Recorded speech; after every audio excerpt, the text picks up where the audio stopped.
Maricoma, Volume to Maricoma were introduced. To the layman, normally when they are calculating, they will say 1 mile, $1. I mean, 1 mile, 1 million. So if you are doing a 2 mile, paving a 2 mile road, expect the cost will be $2 million US. Here we see 255 kilometers, yet we see the cost $364 million. So we believe that it will throw light on all those issues. Why, for example, Bapolo is not included, why the cost is more than 255 million US, and so forth. So to start, we introduce ourselves. Then we ask you to introduce yourself. Then we take a statement from each of you, each of the agencies, about 10 minutes, not more than 10 minutes long. We start with Senator Tyler.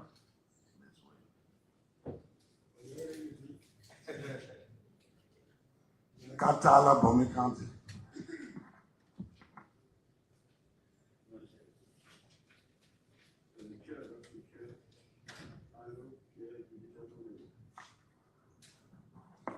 Senator Sarge Joseph, Senator of Mosquito County and Chairman of the Committee on Transport. Senator Prince K. Moore, Chairman of the Committee on Ways, Means, Finance and Budget. Senator Johnny Pehe, Chair on Internal Affairs, Governance and Reconciliation.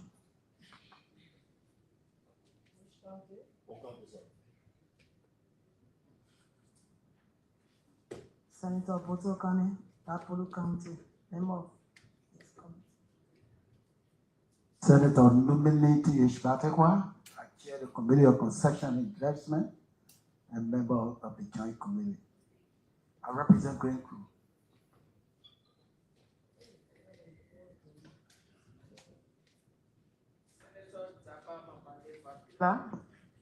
Crankipma County, one of the beneficiaries counties.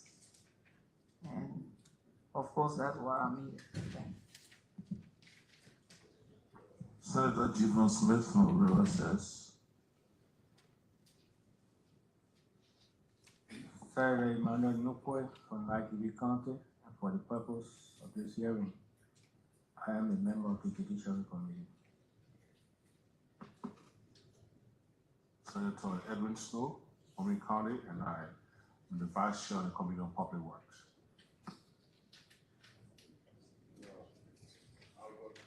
Tube Chair, Grand Crew County, Chair Committee on Public Works, presiding over the Joint Committee. I will now invite our colleagues from the executive to introduce themselves. After that, we'll entertain statements from you, starting with the Minister of Public Works. So I'm Roland Lafayette Giddens, Minister of Public Works.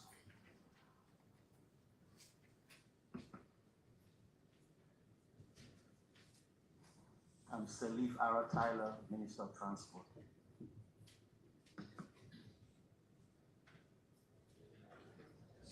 My name is Depu Yempiezu, Deputy Minister for Economic Management, Minister of Finance and Development Planning.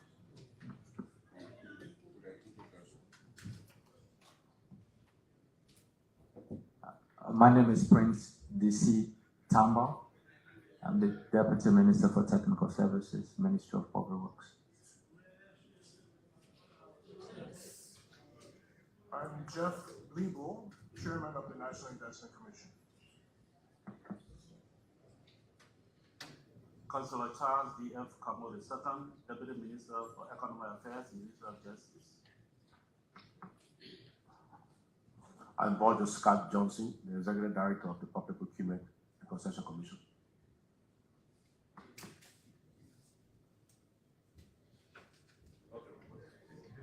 Thank you.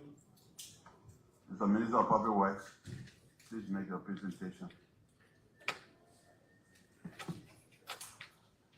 Thank you, Honorable Chair and members of this joint committee, distinguished committee, of course, to look at this concession that was submitted by the executive for the pavement of a corridor that starts from Simple Bridge to Gowater South to Tottenham Borough, also from Minikoma, Foya, Vonchima, and also 30 kilometers of the Medina Rabosport corridor.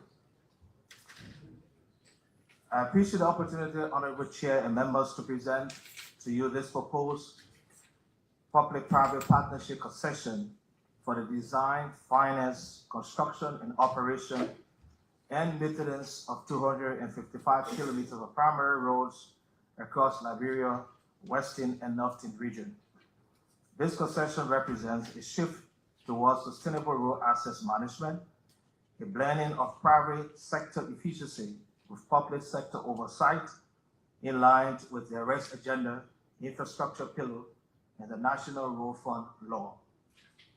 Our strategic infrastructure relevance. The concession corridor links 4 key counties, Mosurado, Bomi, Grand Cape Mount, and Lofa, connecting the free port of Monrovia to the border of Sierra Leone and Guinea, thus reinforcing Liberia's regional trade integration under ECOWAS. The economic corridor includes Simple Bridge, Clay, Bowater Side, which initiate and continue trade and commerce with Sierra Leone as a part of the regional connectivity, Medina Rabosport, which of course enhances tourism and also support fishery development.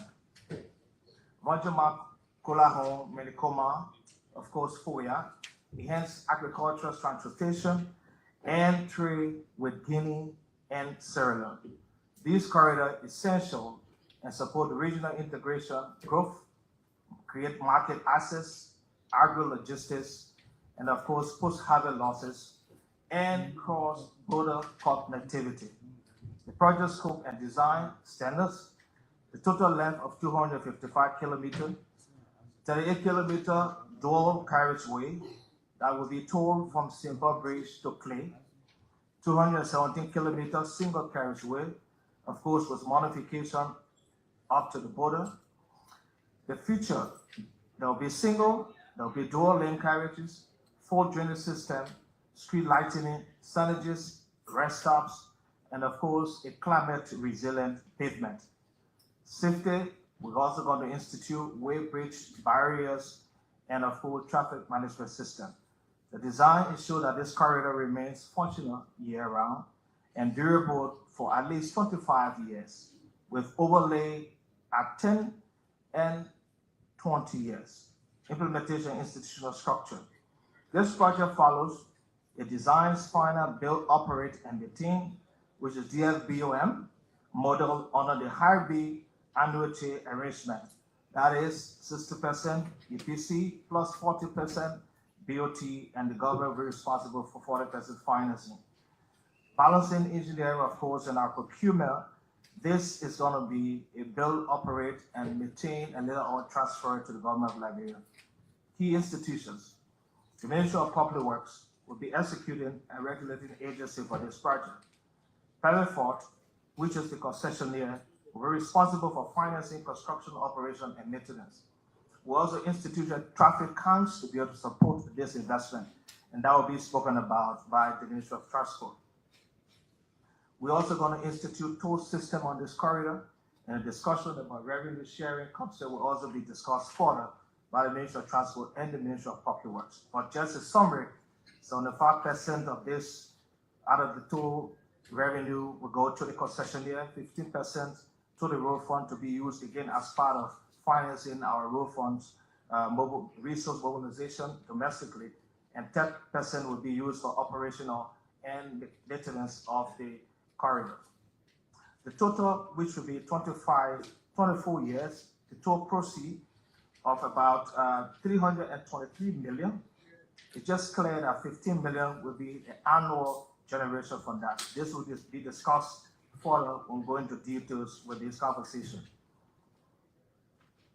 This revenue, the revenue going to ensure that the corridor become self-financing. And this is why under this arrangement, the government is not providing any sovereign guarantee.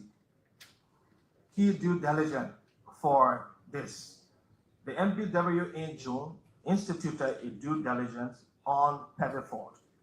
And the due diligence report will be made available. I'm sure it was shared earlier, and of course will be discussed. And let me also announce, honorable senators, that the Deputy Minister for Technical Services of the Ministry of Public Works is the project lead on this, and he's on oath, and of course will participate in this conversation as we go forward. I also like to announce that in the due diligence, it was established that Pepperford is a registered company in 2015, operates headquarters in Freetown, Sierra Leone, with a regional office in Gambia, Guinea, and Liberia, and plan for future expansion in Ghana, Senegal, Nigeria, and Sao Tome. Proven international experience, the firm has successfully executed over 500 million in civil works, including works in Tikeko, Batuma, Machua, of course, these are cities and towns in Sierra Leone, Jogro, the 38 kilometers in Sierra Leone, Kenema Township, road at 26.6 kilometers, Kambala, Kono Highway, 26 kilometers, Freetown Auburn Mobilization Corridor. Mobility corridor was done, funded by the World Bank. Conakry, of course, there's a transversal road that was done in Guinea, and also Banjul Auburn Road Project, the Gambia, funded by the Saudi Fund for Development. We'll talk further about that. The engineering soundness about this project. Of course, the pavement meets all required engineering standards. Geotechnical stability, we'll talk further about that. The bearing capacity and compression results fall within 90 to 100%, modified, of course, within the standard and demonstrating structural reliability. Drainage system is designed and of course is resilient to consider the issue of climate change and these effects now that normally affect our infrastructure worldwide because of the changes in climate. I'd like to talk quickly about the economic and social benefit of the project. It will reduce across the corridor travel time by 40%, cut vehicle operational costs, and accelerate. Of course, create about 1,250 direct and 100 of indirect jobs if this concession is finalized and executed. It's going to stimulate, of course, regional trade to enhance agricultural linkages between neighboring countries, that is Liberia, Guinea, and Sierra Leone. Improve livelihood through access to markets, schools, and of course, health services. Provide Liberia self-sustainable toll road network. And I emphasize that because under this arrangement, there will be toll system developed in these corridors. Maintenance and local content.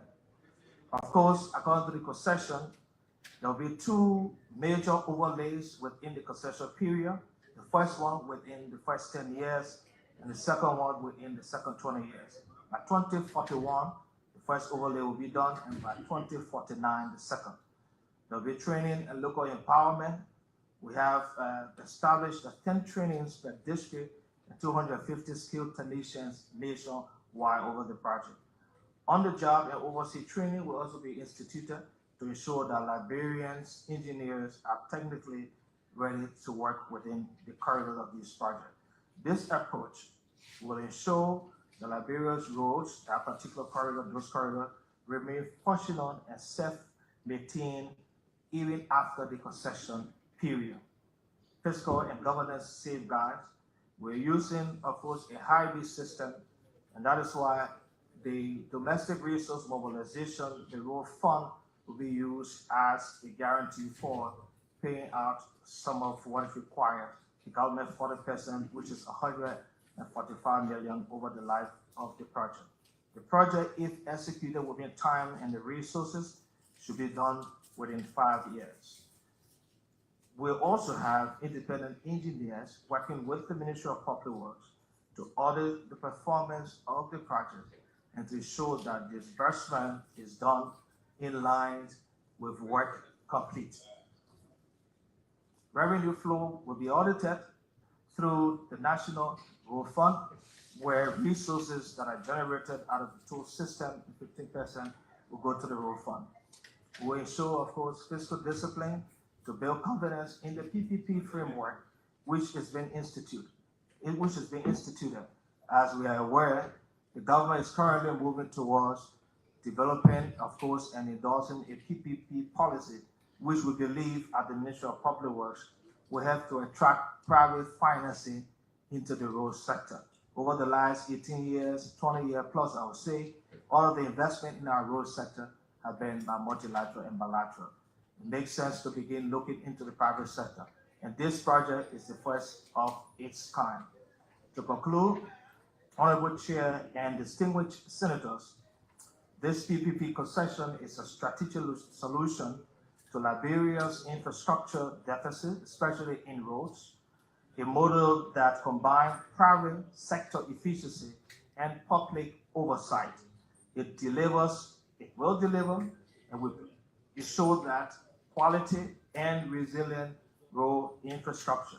Sustainable maintenance will be funded, of course, by resources or revenue generated from the project for maintenance. Fiscal prudence will be ensured because work complete will be paid based on delivery. The Ministry of Public Works work respectfully. We request, as you're going through the discussions and review and ratification of this concession, to hold that private sector inclusion in our road network development is very key as we proceed to mobilization. Once more, Honorable Chair, members of this joint committee, thank you for the opportunity as we go into further discussions about this concession. Thank you. Minister of Public Works and Rural Development, while you were speaking, some of my colleagues walked in. Police, can you introduce yourselves? I am Senator Simeon Boyman Taylor from Grand Cape Mon County, member of this committee.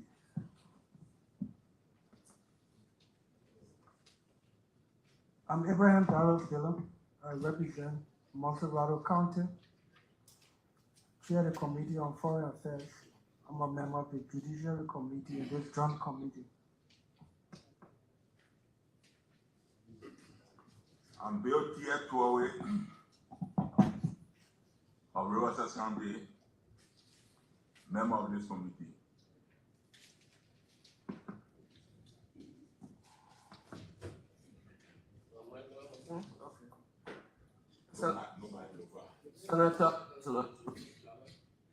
Senior Senator Nova County, one of the affected county of this concession. Chair Judiciary. Thank you. Good afternoon. My name is Senator Amara Kone from Bapulu County, Chair on Public Accounts, Expenditures and Audit, Secretary General of the Western Liberia Legislative Caucus, and a member of the Joint Committee. Nyan Toyen from Nimba County, member of the Joint Committee.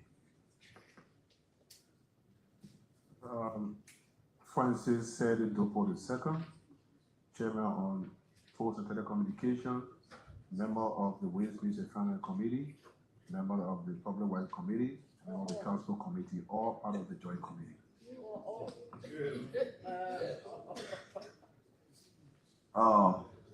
Minister Ayers, please introduce yourself.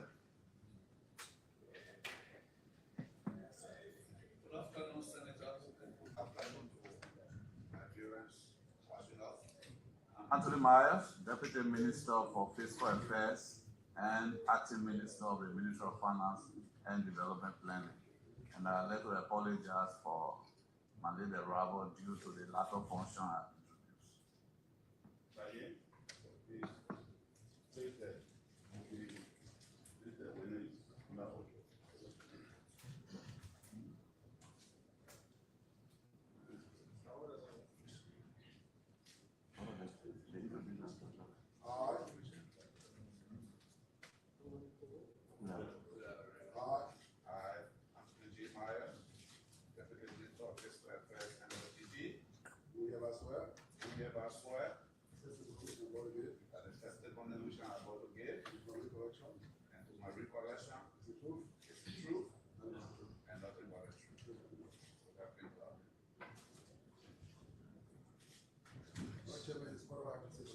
Okay, so before we leave the Minister of Public Works, I just want to make things clear, so all of us can be on the same page. Minister, I'll read something to you. If that's true, just say yes. I will use lane instead of carriageway, so the public can understand us. St. Paul Bridge to Clay, 38 kilometers. 4 lanes. Is that correct? Clay to Bow Waterside, 79 kilometers. 2 lanes per the concession agreement. Send us. 2 lanes. Okay. Medina to Rabble Spoke, 30 kilometers. 2 lanes. Clay to Tomabur, 22 kilometers. 2 lanes. And Guayama to Medicoma, about 86 kilometers. 2 lanes. Yes. Okay, thank you. Will we have the Acting Minister of Finance and Development Planning to make his presentation?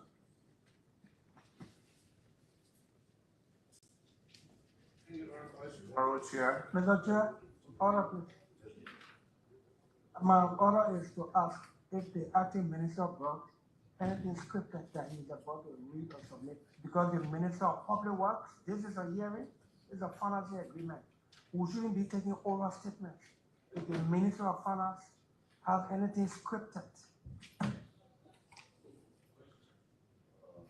In response, Senator, the rest of us are here to support the presentation by the lead secretary, in this case, the Minister of Public Works.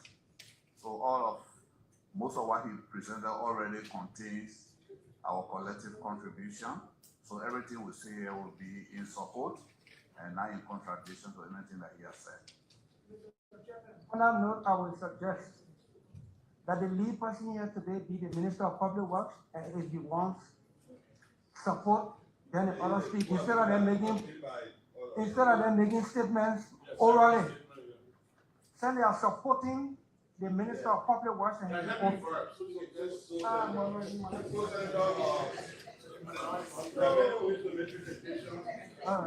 Speak or give it orally. We are recording him. It's on our own, whatever he says, you'll be held responsible for that. Yeah. Thank you very much.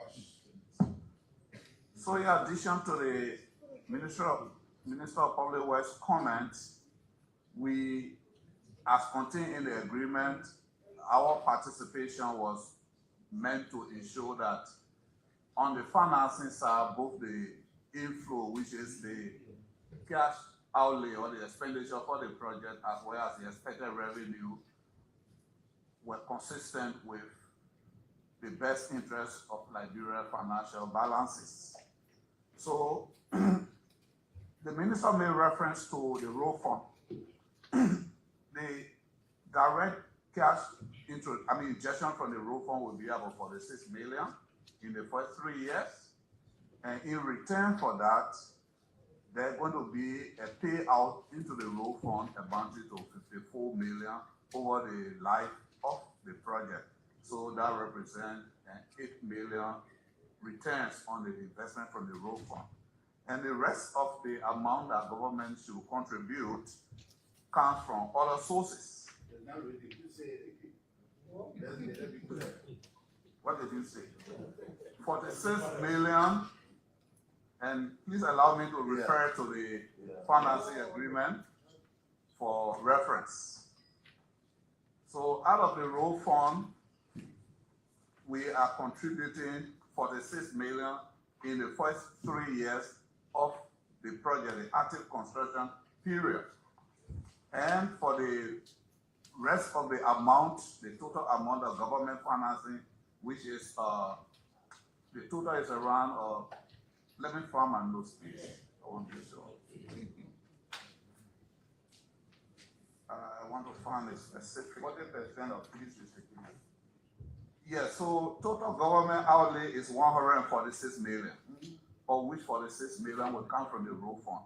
And on that, over the life of the project, the revenue from the toll operation, the road fund gets 54 million back.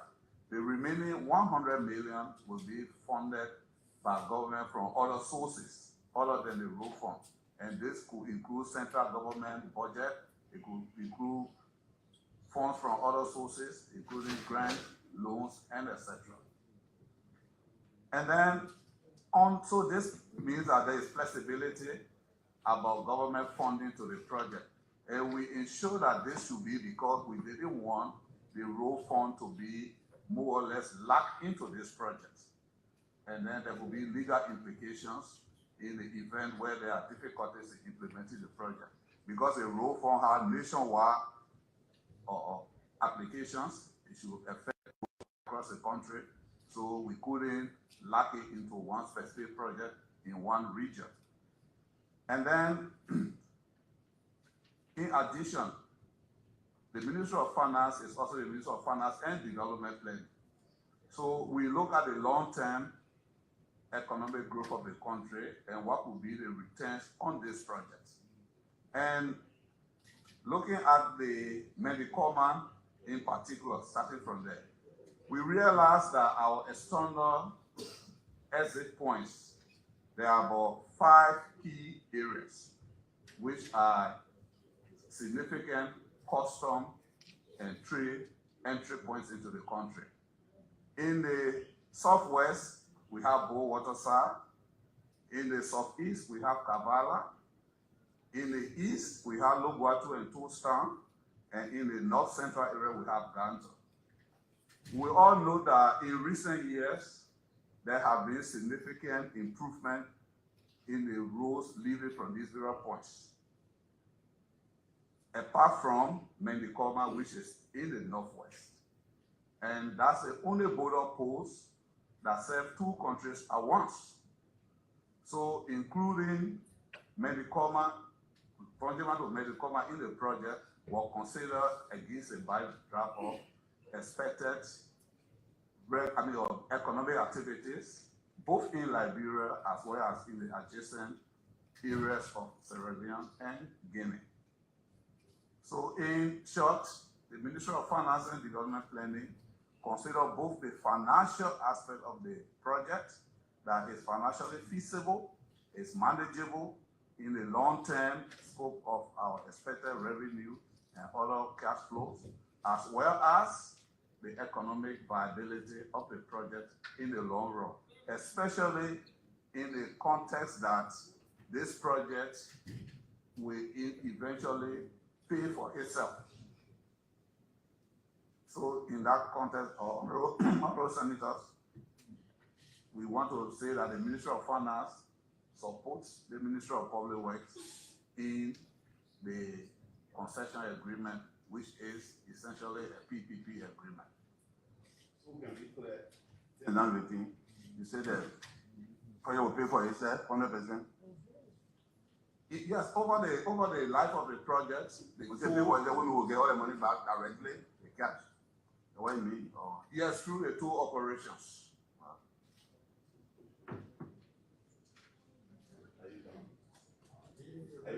Yes, and my colleague here is also from the Ministry of Finance and Development Planning. If there are any additional information, please permit him to make his inputs. Thank you. Mr. Transport. Mr. Chairman, distinguished senators, our role here is to support the Ministry of Public Works in the implementation of this project in the Western Belt of Liberia. And our role is specific. We are focused on road safety and to make sure that road safety is embedded in the project.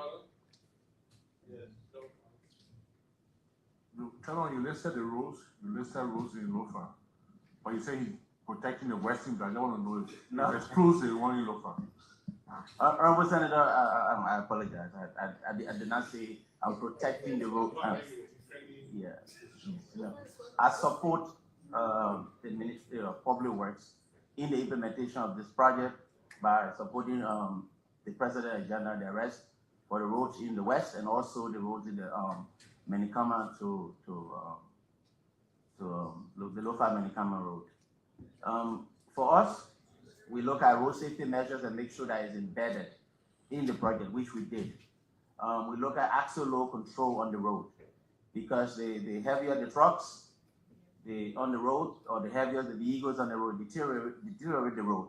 Also, Most importantly, we look at traffic count.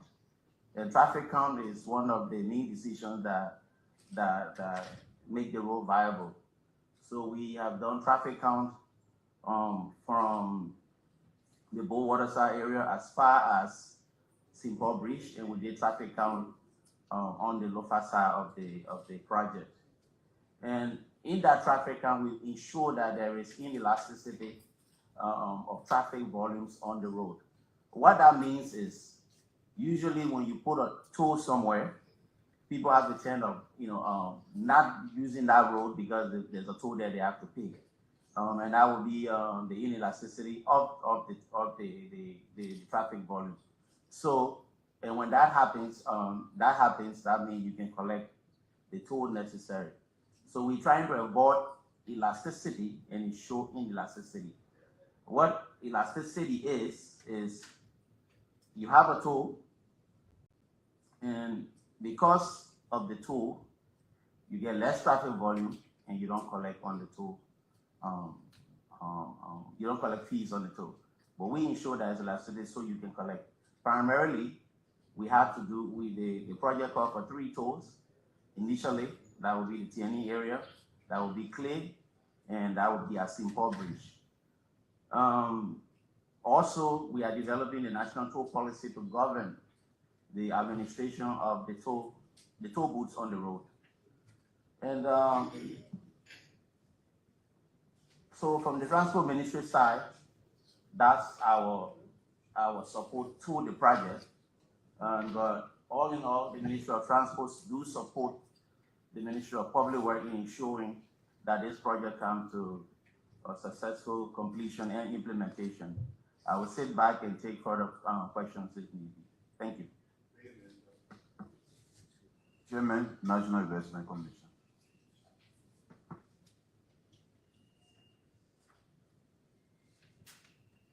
Honorable Chairman, thank you, and distinguished members of the Senate hosting this hearing, this joint committee. We at the National Investment Commission would like to consider ourselves as coordinators for the government. And as coordinators, we decided a while ago to divide ourselves into sectors. So the head sector in this case is the Ministry of Public Works that is managing this concession, supported by the other sectors, which would include the fiscal sectors, headed by the Ministry of Finance, and the legal sector headed by Justice Ministry. But for this concession, the Public Fort AI Associates Road Concession Project is a partnership between the government of Liberia and the private sector. This build and operate transfer framework will upgrade and maintain 255 kilometers of critical economic road corridors across 4 counties: Montserrado, Bombing, Grand Cape Mountain, and Lofa counties. The key features of this road is 1, the 25-year concession period under the design, build, finance, operate, maintain model, and a private sector-led design, financing, construction, operation, and maintenance. The ownership transferred to government of Liberia after the concession period, and toll-based revenue recovery, ensuring sustainable long-term maintenance, and strategic alliance with Liberia's arrest agenda and the national development priorities. The project covers 255 kilometers across 4 strategic corridors, regional trade and economic zones. The St. Paul Bridge to Clay, as we've heard from you, is 38 kilometers in length, and that will cover Montserrado and Bombing. Clay to Bow Waterside, 79 kilometers, Bombing and Grand Cape Mountain County. Clay to Tottenburg, 22 kilometers, Bombing. And Medina to Ravelsport, 30 kilometers, Grand Cape Mountain County. And Bonjima to Manicoma, 86 kilometers, a total of 255 kilometers. The project cost, as you've heard, is $363,908,768.45. Public Ford is responsible to pay 60% and the government of Liberia 40%, and that breaks down to 218,345,261.07, and the government of Liberia 145,563,507.38. The key financial features of this agreement, the majority of private financing reduces immediate fiscal burdens on the government. The DFOM arrangement ensures long-term maintenance responsibility by the concessionaire. The toll-based revenue model provides sustainable cost recovery mechanism, risk transfer to private sector for construction, operation, and maintenance phases, and fiscal sustainability through a structured public-private partnership framework.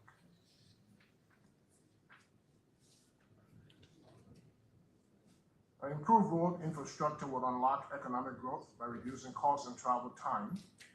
Liberia's economic growth has been constrained by limited paved road infrastructure. The Public Port project directly addresses this bottleneck by improving connectivity and reducing transportation costs. The expected impacts: significant reduction in travel time between Monrovia, Bull, Waterside, and Bonjima, lower vehicle operating costs through improved road surface quality, enhanced regional trade with Sierra Leone and Guinea by upgrade border corridors, increased agricultural productivity through better market access for rural producers, sustainable private sector investment along upgraded corridors, improved service delivery for health, education, and other government services. Employment generation is expected to be 1,500 direct jobs and about 2,000 indirect jobs.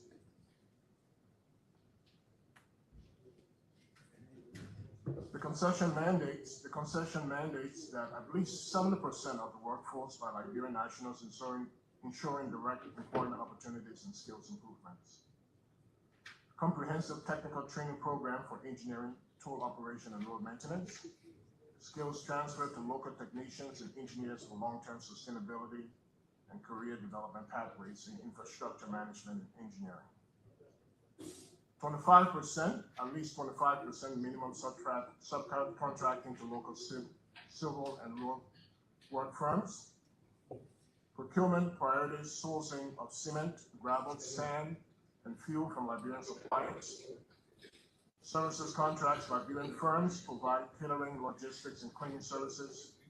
And business linkages, roadside markets, and service stations hosting Liberian SMEs.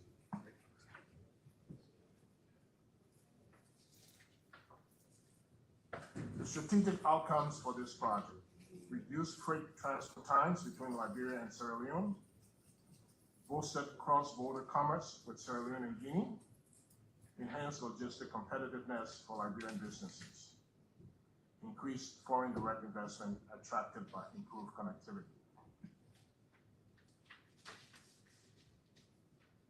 In conclusion, the Public Food Road Construction Project represents the transformative infrastructure investment aligned with the government of Liberia's arrest agenda and long-term development strategy. We recommend ratification to advance this priority national project and infrastructure investment. The key benefits: improved national connectivity and trade through 55 kilometers of upgrade corridors, employment generation and SME empowerment with 70% local force and 25% local subcontracting, enhanced regional integration linking Liberia to ECOWAS highway system, fiscal sustainability through 60% private financing and toll-based revenue model, and long-term maintenance guarantee under 25-year BOT framework. Thank you, Mr. Senator. Thank you, members of the committee. And we hope that you can support this project going forward. Thank you. PCC, I see you ready your speech. As you give some time. Once Joseph speaks, you close. We can leave you ask you questions, no problem, because you're not signatory. Okay. Yeah, you can say. No, you're not free yet. We'll get further questions to ask you. Mr. Justice, you have the final say. Thank you, Honorable Chairman. And honorable distinguished senators of this joint committee. Pursuant to Title 12 of our executive law, the Minister of Public Works and the Minister of Transport are directly responsible for our road infrastructure. And as a consequence of the authorities vested in them by our law, when this the road project was conceived, IMCC was constituted, and as you may be aware, MOJ is a standing member of the IMCC. Essentially, what did we do in this case? Disregarding the fiscal and the technical regime, our essential duty, our foremost, is to ensure that whatever agreement is consummated is sufficiently adequate so that it becomes enforceable, that sufficient safeguards are in place that are not adverse to the Republic, and we can guarantee that this contract meets those tenets. This is a submission to you, and it is detailed and exhaustive. For instance, if you look at the condition precedent, it addresses some of those things, and there are other subsections in here. Take for instance, assuming the contractor began work and is unable to continue, there's a safeguard there. After 6 months, we disengage. These are things, they are not common to some other contracts I have seen executed between the Republic and other concessionaires or other entities, but there are sufficient safeguards in here. That can also be improved because this is a submission to you, and you have the opportunity and ability to make revision in it. So, and we are here not only supporting the executive, we are part of the executive, but for the good of the country, we are also here to support this process, and we encourage you and implore you to make it work. Thank you.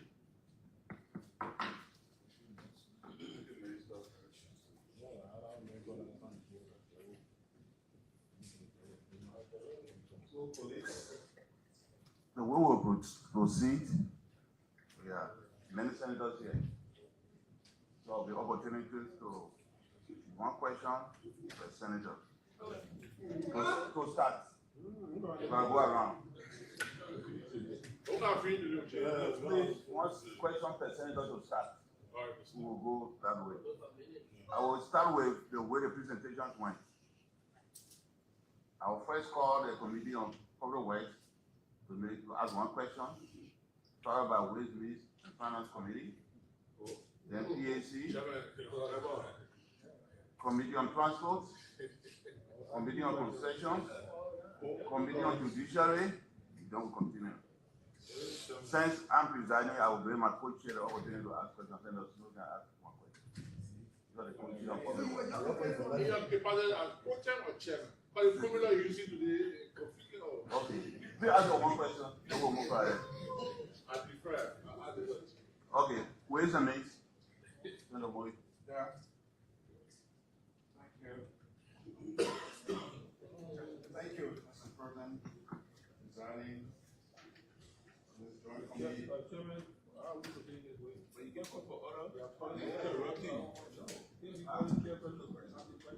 but call for order. Call for final order. What's that? The order here is that it's a committee hearing, the senators are here, and they are asking for chairperson to ask questions. When members are also here, it means that. The members will ask. Don't worry. No, but they should be waiting for us. Ask the question. So there's no procedure yet. I'm on the public committee also, and you move for public work, you want to wait a minute. So if you're going to chairperson.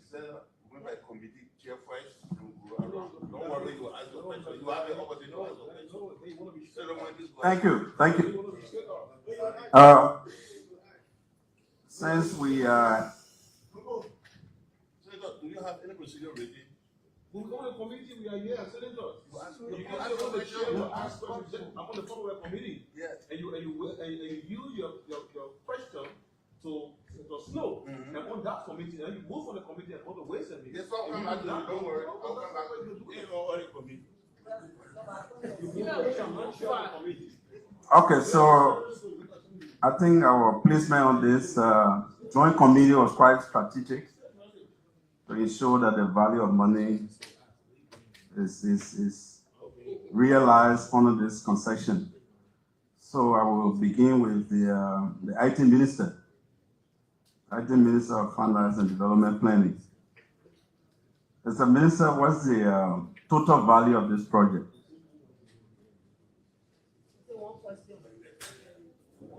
Oh, one question?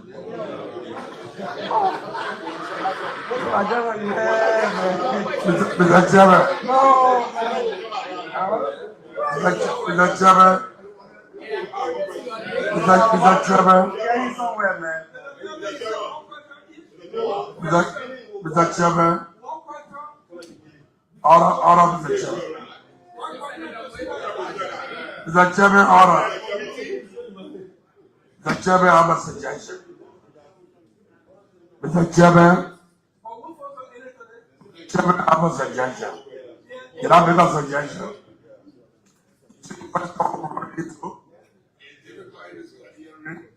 I have just a single question first. Because based on the answer, you will be asking another one. Mr. Chair, we don't need to enter the 8,000. Yes, please. If one senator gets a relevant question, Let me ask. Why can't I read his mind? Is that gonna work? Mr. Chair, are you presiding as emeritus or the?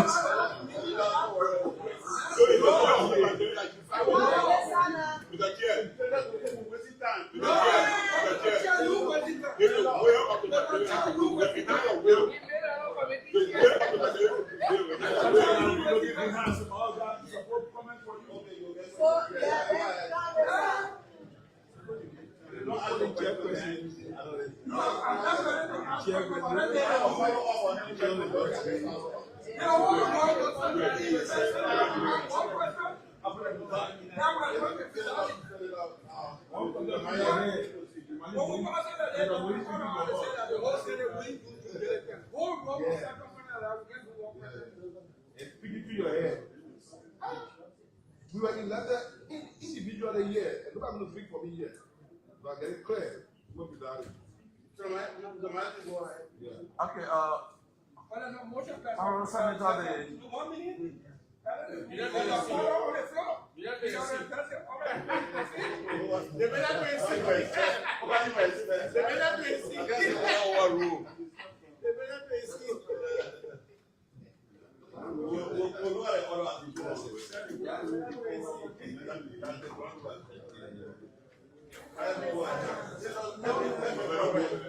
okay. So the total project cost is 363 million, of which direct construction cost is 313 million.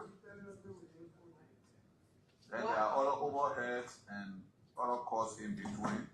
So again, the total project cost is 363.9 million, and direct construction cost is 313.9 million.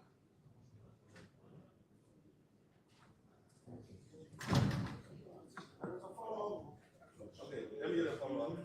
He said, all costs.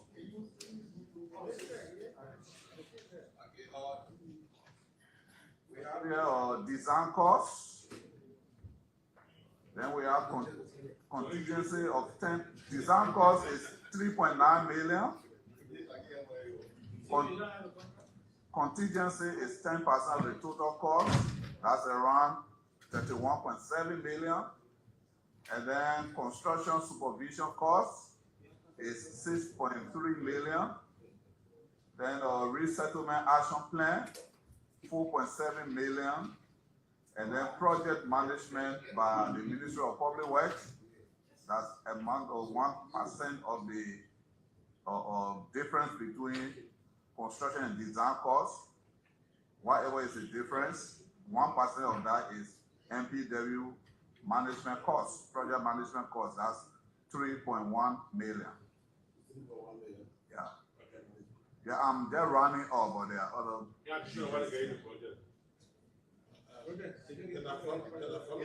This is direct project cost I'm summarizing.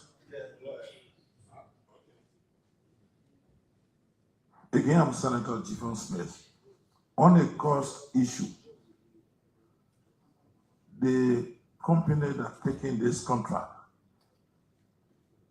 they have their own money drinking.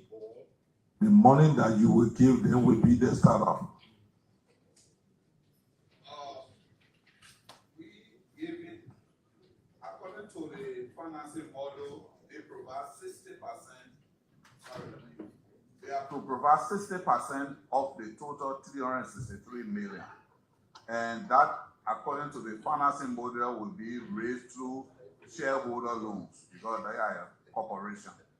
So, shareholder loans.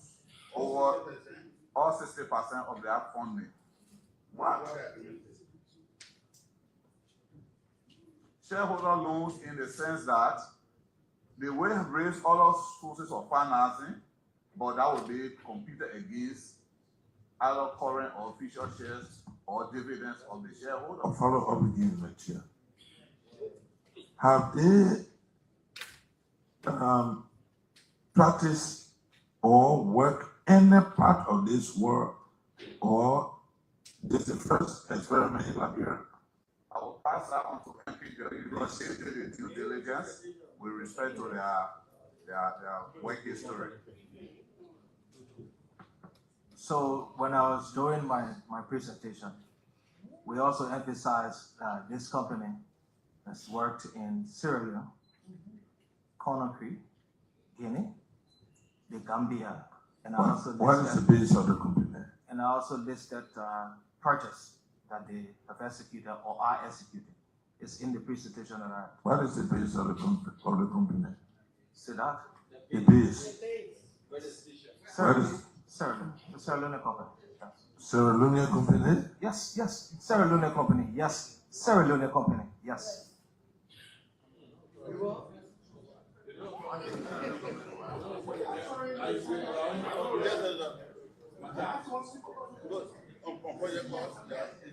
I'm just emphasizing. Sierra Leone company.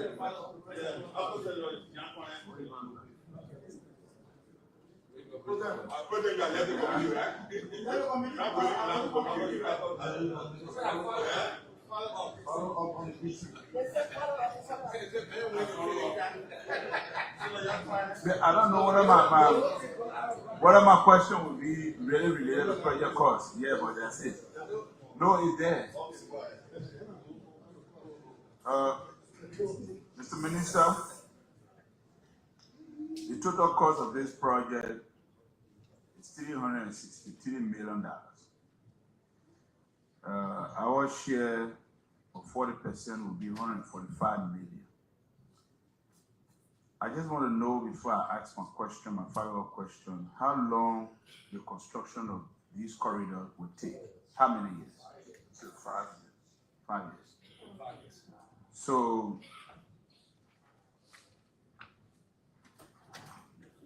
per kilometer, how much are we spending per kilometer for these roads? We are averaging around 900, it should be 975,000 per kilometer. I will refer to my deputy to confirm that. Yeah, Mr. David. I still I'm on the floor, please. Yeah, that was it, yeah. Yeah, Honorable Senator, before I respond directly to your question, maybe I need to clarify what Senator Che earlier was alluding to about the length of the road. It is 255 kilometers. However, because St. Paul Bridge to Clay is a dual carriageway, so we consider that 38 times 2. So in actual sense, if you look at it, it's 293 kilometers.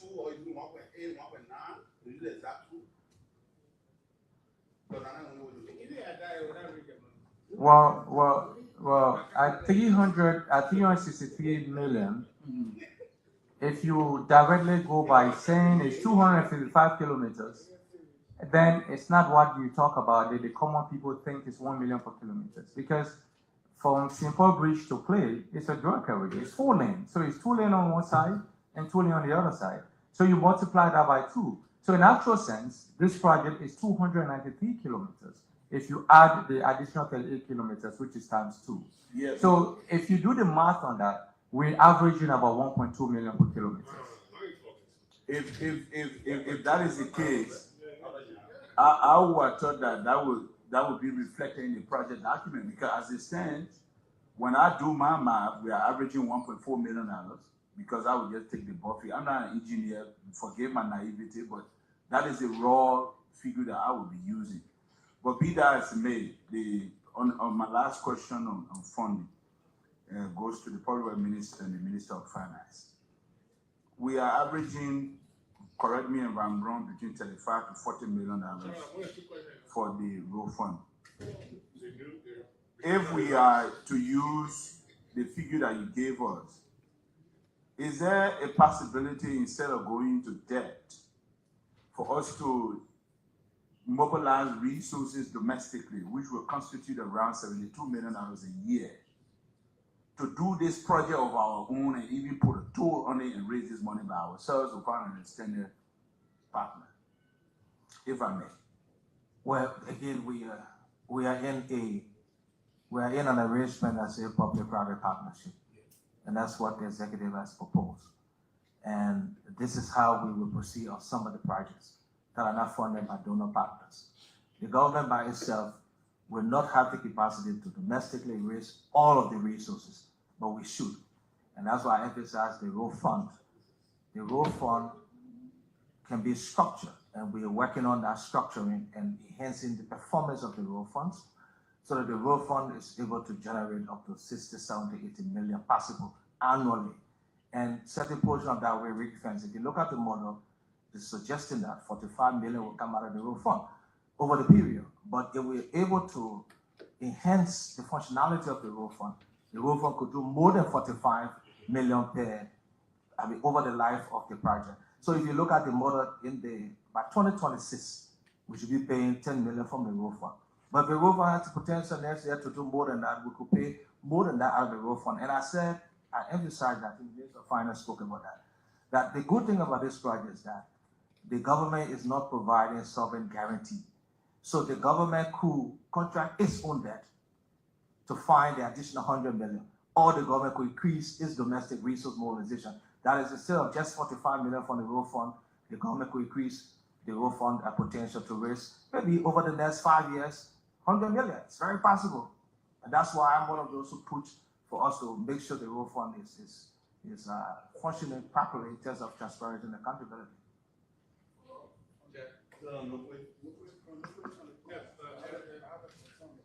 Emeritus, thank you. Okay, so follow up on the cost. So I read the calculator, as you said, in September. The rest of the roads, excluding the 4-lane road, will come up to 270 kilometers. And if you multiply 38 by 2 and add that to the 270 kilometers, it will take us to 293 kilometers. And that's what the Joint Chair alluded to, that if it's 293 kilometers, literally in Liberia, we say the cost will be $293 million. But here we are up to $364 million. I'd like to know from you, how many kilometers do you have from RIA, from Eardale Junction to RIA? Because this is something we have done before. So, and what's the cost per kilometer for that road? I also like to know from you, on the project document, you disaggregated the kilometers for the different road segments.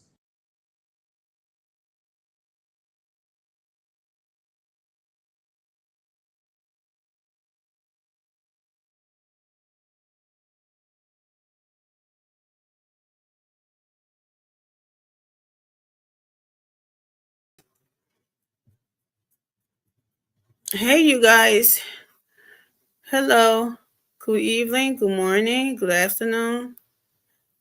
Wherever you're watching us from, thank you for being here with us today. Thank you for your time. Thank you for being patient. Thank you for always being here to support. Thank you so much. Today is November 5th. This is my nephew's birthday. I just thought about these guys. Horrible.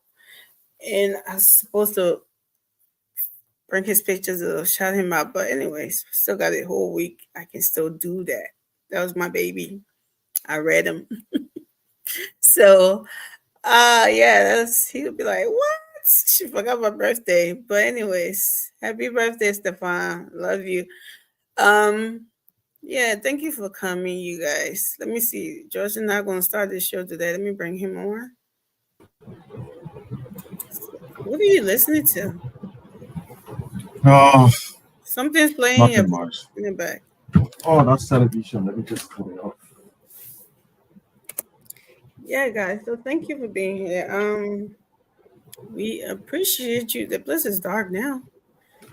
We appreciate you. We please do me a favor. Like I always say, please go to your YouTube and your Facebook and share the show.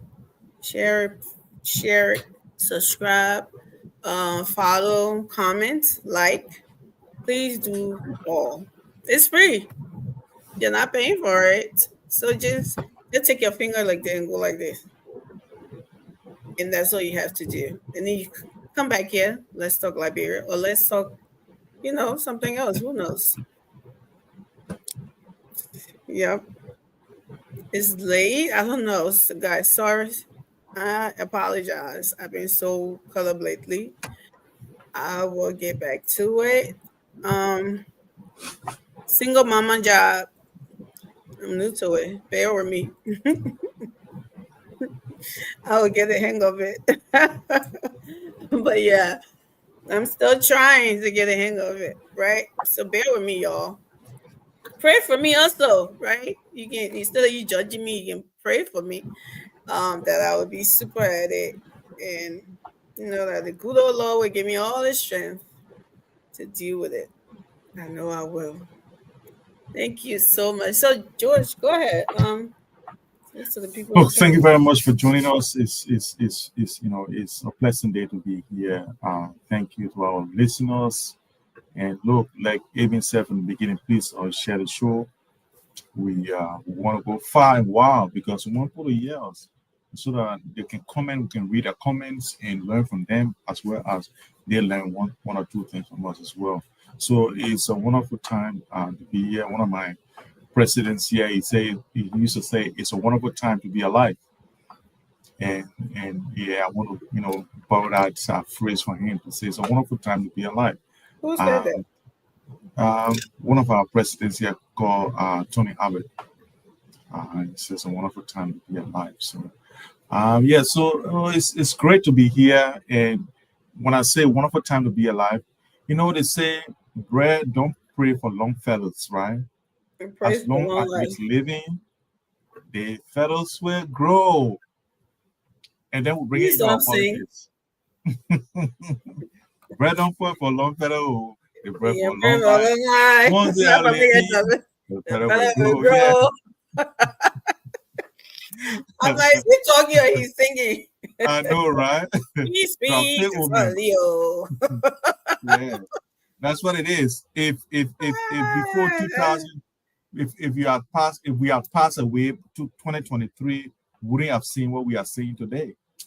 Surprise, surprise. I got 150, 200 years delay. So I don't know what you're talking about passing away. I still got in Jesus' name. He still was long life, but he satisfied me and showed me his revelation. I want to live a useful life. I want to be useful. Of course. Once I'm useful to humanity, I still want to be alive. But there I become useless. God take me. I'm good. Useless means that if I cannot do anything for myself, I don't want people suffering with me. Yeah, Bobby, yeah. So hopefully he can do it for me. I'll be so grateful. And guess what? I've enjoyed my life. I've reached a stage where nobody in their slightest upbringing or in the slightest mind, even myself, I've shocked myself the things I've accomplished. So if I'm going, I will be flying, going, and I will just be heavy. everybody, all the kids. See, right? Bye-bye. Yeah, actually, I'm going to see where to go. No, not now. Amy, don't rush me now. What your problem? Eh? You know what thing you have accomplished. So I'm not asking you. No, not now. Not now. I'm sorry, but not now. So the thing is, if someone those who pass away after the election or before the election will be like, oh, Labria could have been on heaven, you know, that's what they will be thinking. When here we are today, we realize that these guys are flopping. Iboma and Eton deal is even better than what they are doing now. And they used to say, oh, the Jovia wants to steal the money. Now, why is he going to Iboma for? But yeah, the Saloon man, the Saloon Bobo call here, who graduated from Freetown, who went there and wore uniform with his aluminum. He go for company there to bring in Liberia to come be our rule. And guess how much he wanted to give them? 300, excess almost $400 million. That's why he want us to give them. A company from Sierra Leone. Iboma, that built roads in Senegal, that built almost in the whole of Africa. When George Weah brought that deal and said, let's do it. So, oh, George Weah won't steal the money. He won't steal the money. That's why he's saying bringing that company for. They start talking about garbage. Here they are. They're going for a little new company. Nobody know that company. They said the building road in Gambia, they just started. They haven't even accomplished anything. Even in Freetown, people are criticizing them for building substandard roads. And here they are. They want to give them almost 400 million. For so who's something this company? Because I know you're supposed to see the work. You're supposed they don't have something like portfolio and stuff and things that they've done. Giving them a contract of that magnitude, they just go grab anybody and bring them, George, or you just paraphrasing the whole thing? No, I'm not paraphrasing, Amy. The thing is that they have built roads in Sierra Leone, right? And they just started with building roads in Gambia. So they don't have that portfolio that you look at and be astonished like Iboma and the Iboma company. Iboma company, they got planes and all. They got equipment upon equipment because they build it all around Africa. They build it in Tanzania, they build it in Burundi, they build it in one other country again where Paul Kagame is, as a president. Rwanda, they building roads there, beautiful roads, and they got money, they can fund it. But we used to see, yeah. The whole portfolio you giving that's Iboma portfolio? Yes, that's what I'm giving. So okay. So if you go just I don't know anything about them, so maybe people can know about it. That's why they were budgets. What are you saying? Or they were I'm getting a little bit deflated. I'm getting a little bit deflated about I can't argue about Iboma or what thing. I don't know anything about them, so I'm not going to say here. But one thing I know though that this deal with the whole roll something is not a good deal. That's what I know and what I heard. So, but I don't know how they went about picking this person and whose job is it to do that? The minister or? No, it's not the minister's job. Is just an initiative by the government.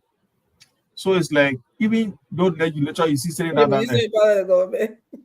Yeah, no. What I'm trying to say is that but if you say specifically that you're not supposed to be going around looking for a contractor for a job that we don't have money for.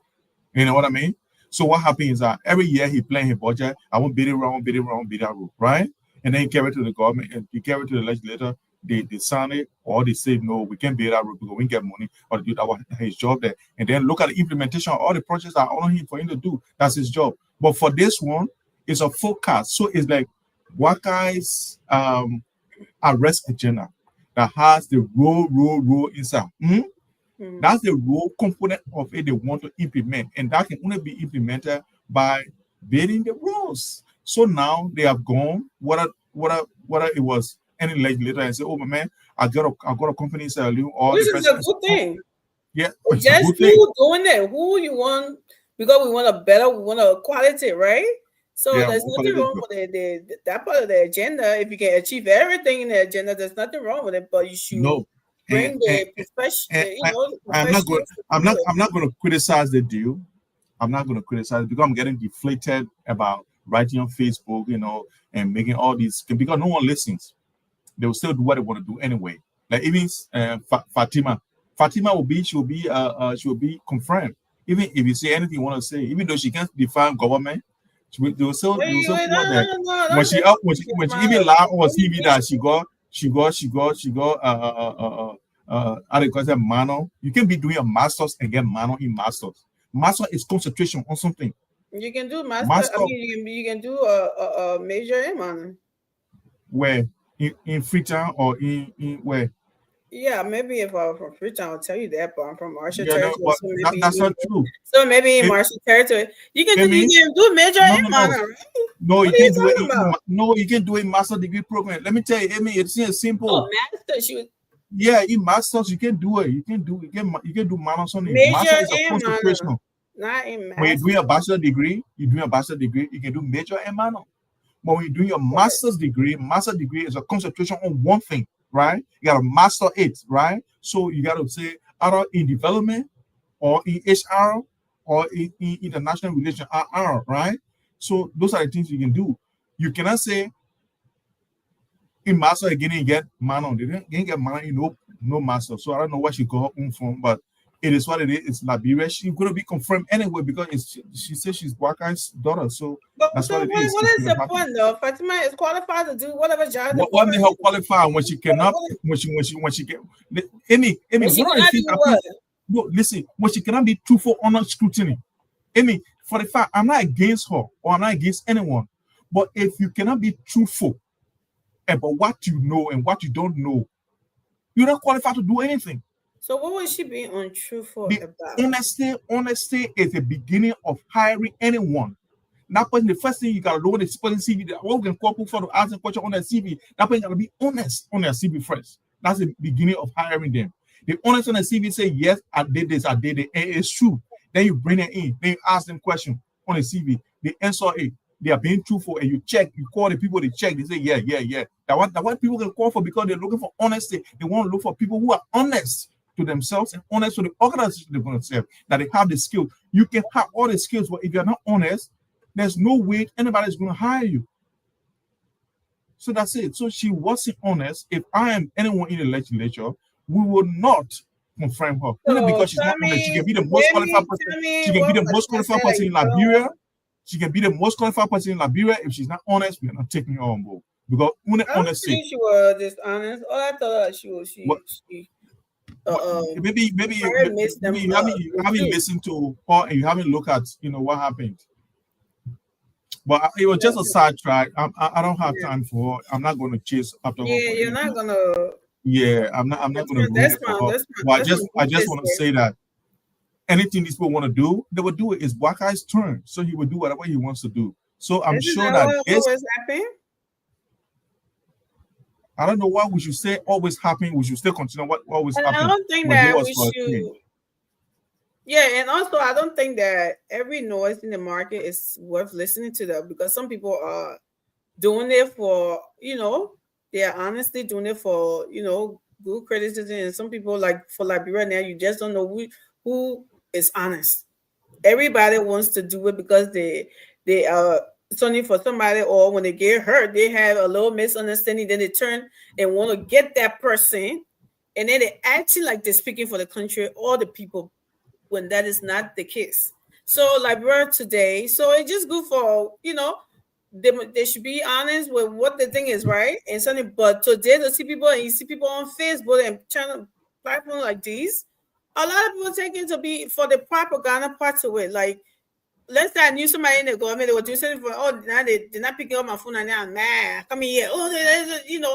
What is truth or honesty? I'm just saying it out there. So when it comes for the time to be honest, nobody want to listen to you because you are throwing your personal feeling in there. It's never about the country anyway. So today, even when people say they're advocating for Liberia, I'm giving you the side eye like, we'll see, time will tell.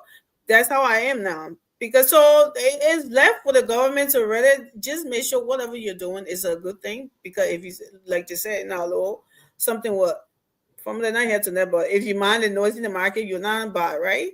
Something like that. So not every noise we hear. If you're convinced that this is a good thing, you do it.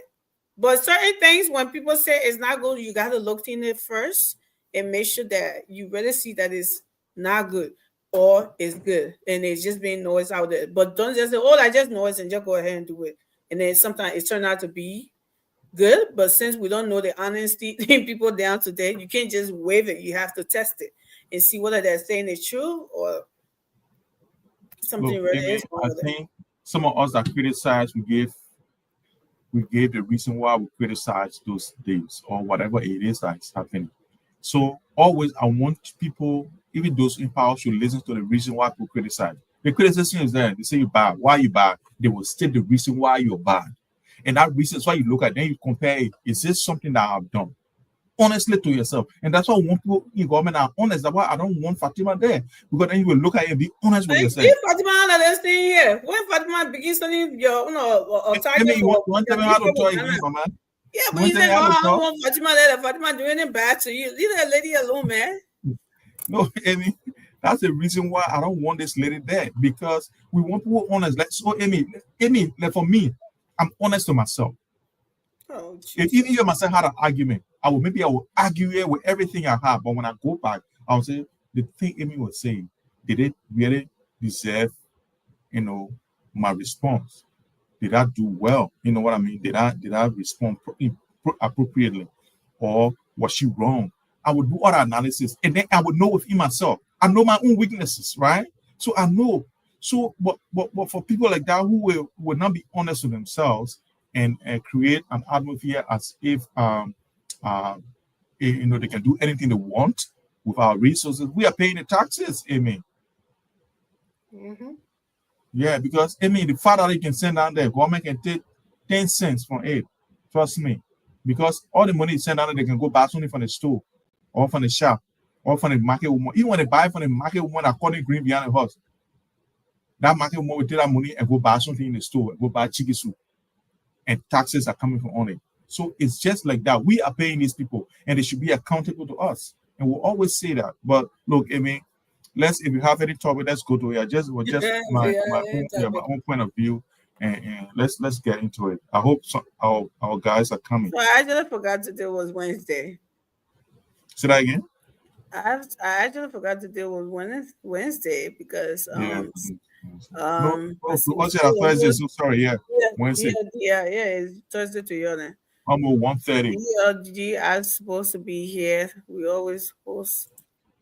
Apart from I was so busy and I've been so caught up, and my son had a practice today. Okay. I had to go there, and then he will let me know. He doesn't want to be late. He doesn't care what I'm doing.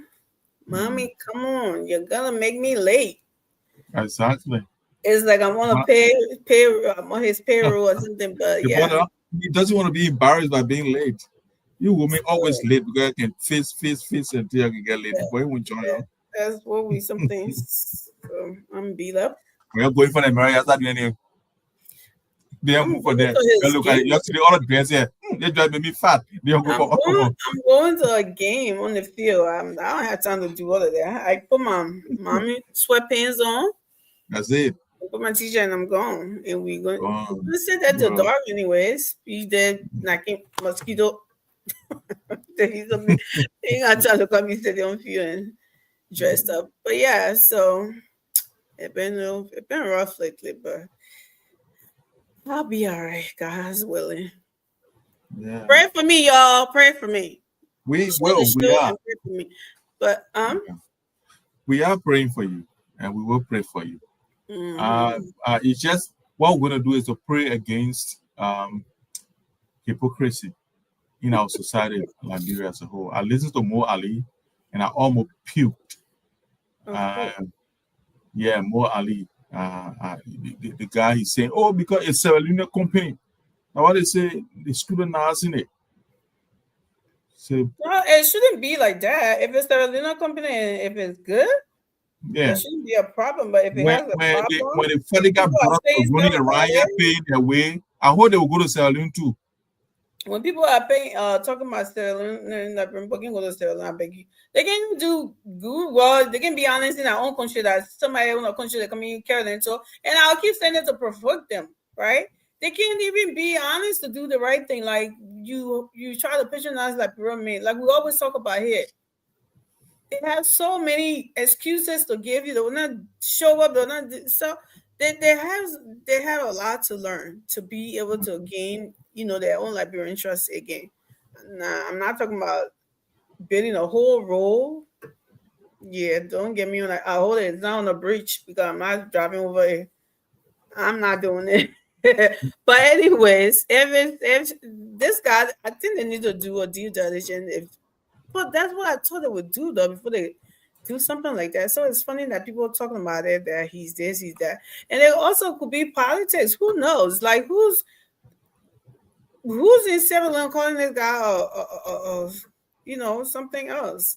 Maybe you need to look behind it. Sometimes it can be politics. Every country these days, politicking, who knows? But if it's not if they still need to dig behind and see what people are saying has any truth to it. If not, then don't listen to it. If they do, then you have to take another turn. We got a break. But yeah, go ahead. At this point, I just wanted to work for Liberia. So if it works, that's it. If it doesn't work, then we'll start again. Because the problem is that we're not going back to Egypt. People are, well, if the condition is bring itself, we'll go back there. But the thing is that you never saw the Israeli crescent to go back to Egypt. Never. This is the Egyptian you see today. You see that no more. You see that no more. Somebody said, the Egyptian will see in power. Talking full of nonsense. Somebody said, why you can go to Egypt and go say that? I said, if I got church in Egypt and can say that, they can be preaching. There's no church will say that. Yeah, it's ridiculous, This life is just crazy. Well, it is what it is. We're hoping that these people they'll do the right thing by our country. So George, I brought this thing up. Mm-hmm. I remember you and Anthony always asking about this. Mm-hmm. What happened to this? That it did this? What happened to that? We can't see any more this, that, right? Yeah. So I wanted to when I seen one, so I said, "Oh, this thing still exists. Let me try and take some on the show so we can talk about it." Because George said that George and Anthony said that they don't know it was a waste of money. They don't know what happened to it. There's still not something. So here we have it.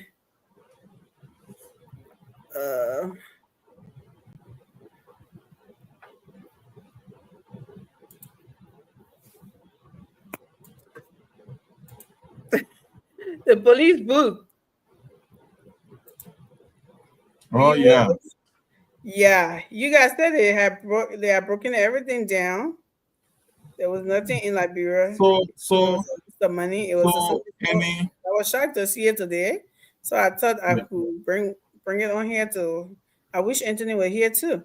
But yeah, go ahead. Let me hear what you got to say about it. Yeah, look, Amy. Unlike you, I've driven around Monrovia. Mm-hmm. And stop right there. What do you mean, unlike you? What does that mean? Like you haven't done it recently? How do you know that? I know because you've been sitting down in America.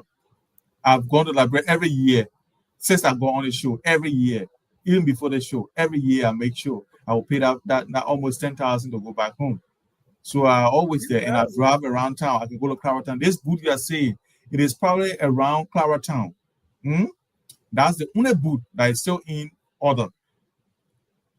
But all the other ones are gone. So if you put out maybe 20 booths and you only found 2 still functioning, will you say it's a successful thing? Well, then, White Guy is successful. He's a successful president because he got police booth. But why would they keep these?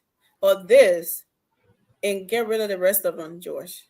No, they did not get rid of You're the trying rest to of them. make me believe Car that. Car hit them, and they got spoiled. Yeah, because Amy, No kidding. yeah, I told these people, I say I work in public service, right? And if you don't have bullets, you see, in front of a bank, don't think they can play. Mm-hmm. Yeah, there are special things to resist when car want to ram something, right? Mm-hmm. It can go past that those things, right? They call them the bullets. But again, how will you play bola in the middle of the road? Because they were putting the boot in the middle of the road at how they call it says the SKD Boulevard Junction, right? Where I have my shop. So you can't do it in the middle of the road. It's it will be a difficult thing to do. So I knew, I said, this particular police booth is not going to last because cars were hitting. They will throw it down. It's there, but it's completely destroyed. But what you're saying is dangerous, George. So whatever police man and all women are alive as well. It was not a plain thought too. These people, they just wanted to say we're doing something. So it was not thought to about even the police officers that are in the thing here, they are safety. Suppose truck come here and fail on top of that hill. If you'll be inside and just say, God, thank you for telling my story. That these things are not well protected should in case car hit it. Yeah, it's done. But look at Amy, nothing protecting it. Nothing protecting it. And guess what? Let's say when you go out of your house and go to any ATM, when you reach the ATM to where before you can any access from the road to the ATM, you see the bullets standing. They are there to protect any car that will want to ram it. Check around. If you reach a crosswalk, sometimes you will see between there, you will see the bullets, especially to bank, to organization, you will see the bullets there.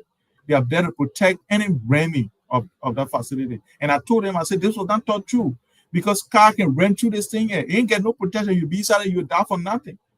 Even when the person did not do it intentionally, and the car gear or the brake fail, they will smash you. You dead. So it's not a good thing. But they say, oh, President Bwaka will fix it. President Bwaka will fix it with popping. I said, okay. And I think you can remember on that show when I did it that day. I think on the late night on Spoon. This somebody is saying oh yeah. Sorry, it said the installation of Marlin police booth across Morovia has greatly improved community safety and public confidence, with officers now stationed closer to busy street areas. Response time to incidents have become faster and more effective. When was that story written? So why would they be talking about? When was that story written? Yesterday. Mm-hmm. Why would they be talking about just one booth? When they're talking about communities and something, so don't you think that there are more than one of these booths that are out there? You just haven't seen them, according to you. So Amy, I said I haven't seen any booth. I said those booths were ill installed. They did not think it through. They just wanted to do something because they just come about. They were looking for something to do. There was a lot there to do. Huh? I said there are a lot there to do. So if that is they chose this one. They chose this one. They chose this one, and it was the wrong thing to do.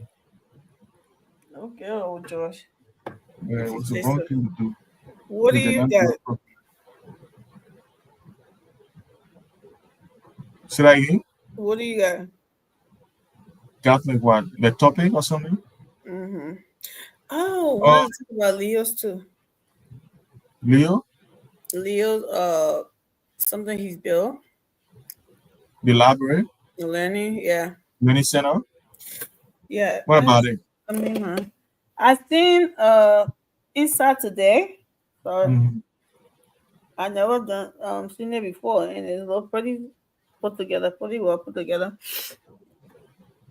And I think there's something nice that to give him his flowers, just that. It's really well something. I hope that the people of that community will take care of it. You know, to keep it clean, because you can be maintaining it as the owner if people are not being respectful to it and taking care of it. No, but I think you got people in place who are responsible for cleaning it and taking care of it. So that's good.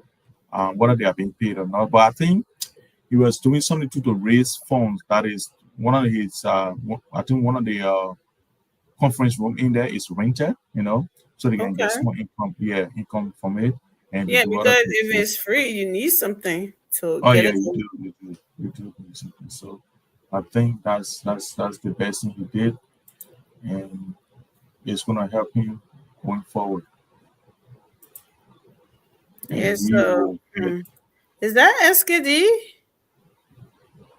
Oh my word! When did this happen? what are you looking at? I'm not seeing it. Oh, don't worry, I got you. I got you covered. Okay, let's see. Real quick, I'm coming.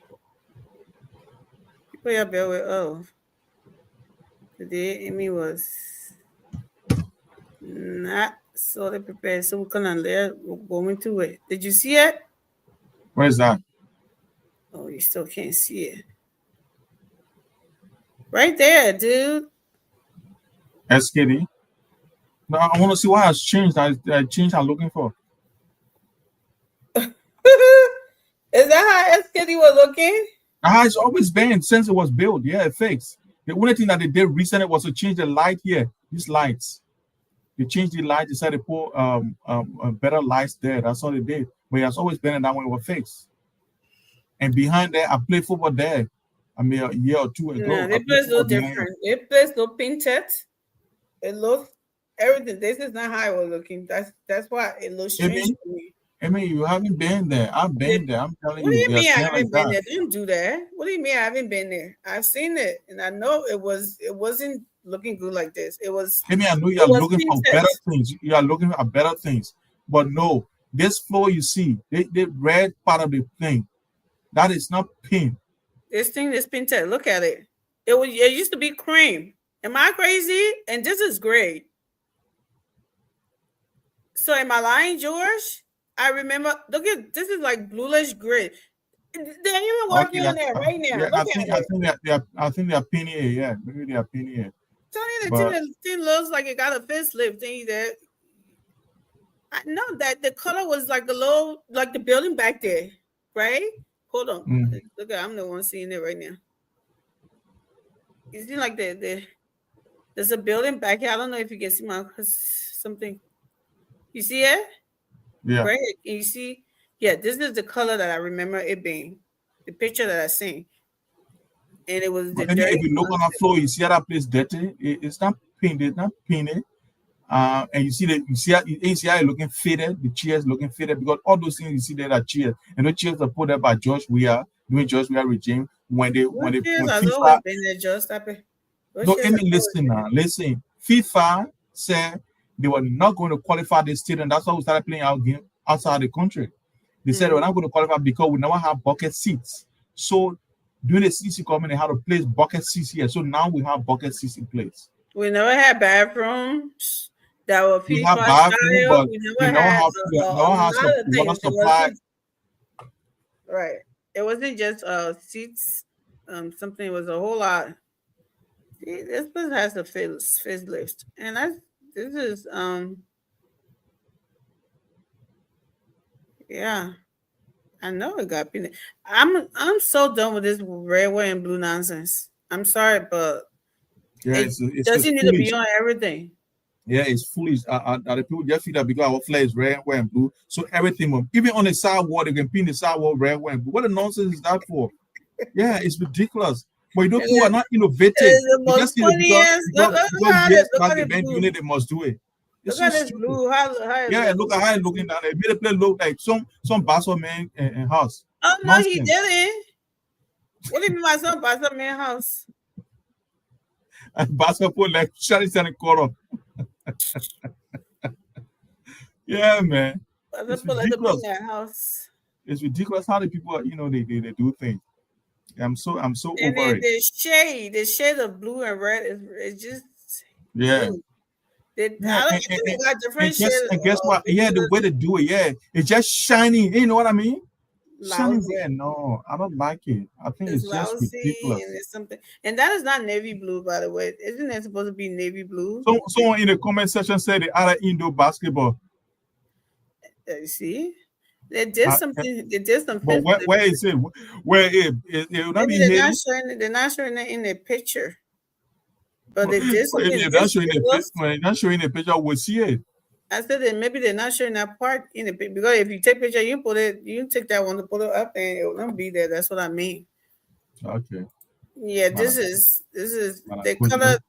I mean the greenish, the bluish, whatever this color is, ashy blue or whatever. This is nice. It looks like gray almost. Yeah, I like that other color there. I don't like this right here on the stairs. Yeah, I don't like the stairs. The staircase is stupid. Whoever thought about it, the person just need to just They be us need with to the have red, a white, and blue. symbol. It's They need complete to have a nonsense. symbol in front of it. They don't need to put this. Yeah, it looks stupid. And they pin the stairs red, then they pin the other one blue, then they pin the case. Oh no. People are so Enough of this red, white, and blue. yeah, That's they are so practical hung up on this red, white, and blue. And America, that red, white, and blue, you can see everything painted red, white, and blue in America. No. Well, like people, they're just so backward. I know the 42-year experience, how are they going to use it to do? That all you see, that's it. That I can spoil no argument because the red, white, and blue now just 2 years ago it started. But anyway, we needed change. We needed change. I think Labrenco needed change. That's why they did what they did, you know. Yeah, but they changed it. Look at that building. They changed it. It's just the stairs color that they kept that way. What was that picture? There's something I was looking for. Yeah, so we just freestyled. Facebook page, yeah. Oh, what am I doing?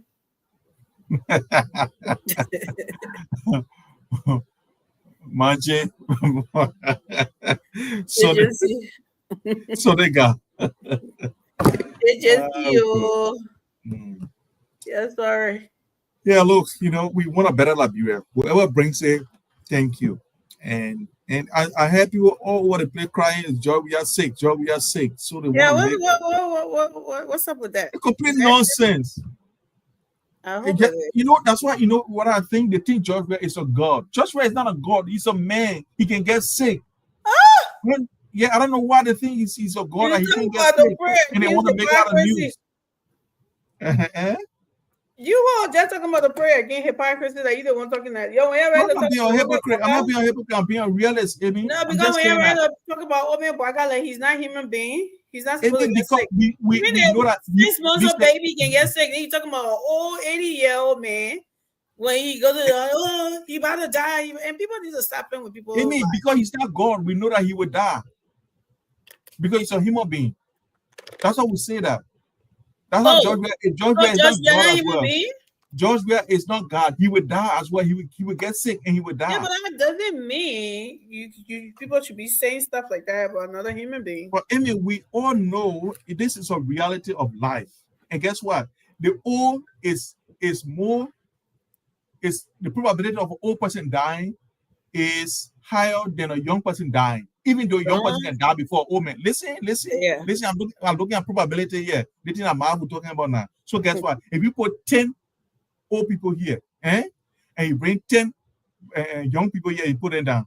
The probability of the 10 black people, young people dying is very less than the 10 old people you put there. It depends if they're sick. Some old people can outlive. Some old people can outlive the young people. What place is this, Amy? You don't see? Can you read? Amy, that's not Liberia. That I'm trying to tell you. Moravia is also in the Caribbean. That's not Liberia there. So I know who lying to you. I know you're looking for all the things to put in the internet to say that Liberia. This is not Liberia. That's Liberia. Go and check. In Costa Rica, they got Moravia there. Costa Rica. Yeah, this is not Costa Rica. But this is not Liberia, Amy. You got to stop. Put it down, please, before somebody see and say that Liberia. Why am I putting it down? Because it's not Liberia. That deception picture. this is what motivating the what's the name? The city mayor to turn Monrovia into a clean city like this. Yeah, but this is not Monrovia. It me. So put different city there. Let's look at a different city. Let's look at New York or some city. Because when it's writing here, people think that Liberia it's not okay. That's deception. We can't deceive our people. Oh, you don't want people to see it for them to know that. Oh, okay, I see why you're so gibberish about this. Because I don't know why you so something. Everybody know what Liberia looks like. There is Monrovia in the city of California as well. Huh? There's Monrovia in the there's Monrovia in the city of California. We got Monrovia there as well. So this is not Monrovia, Amy. Now what you if that Monrovia, you're going to see people selling kids and Kobo passing around. Yeah, you're right.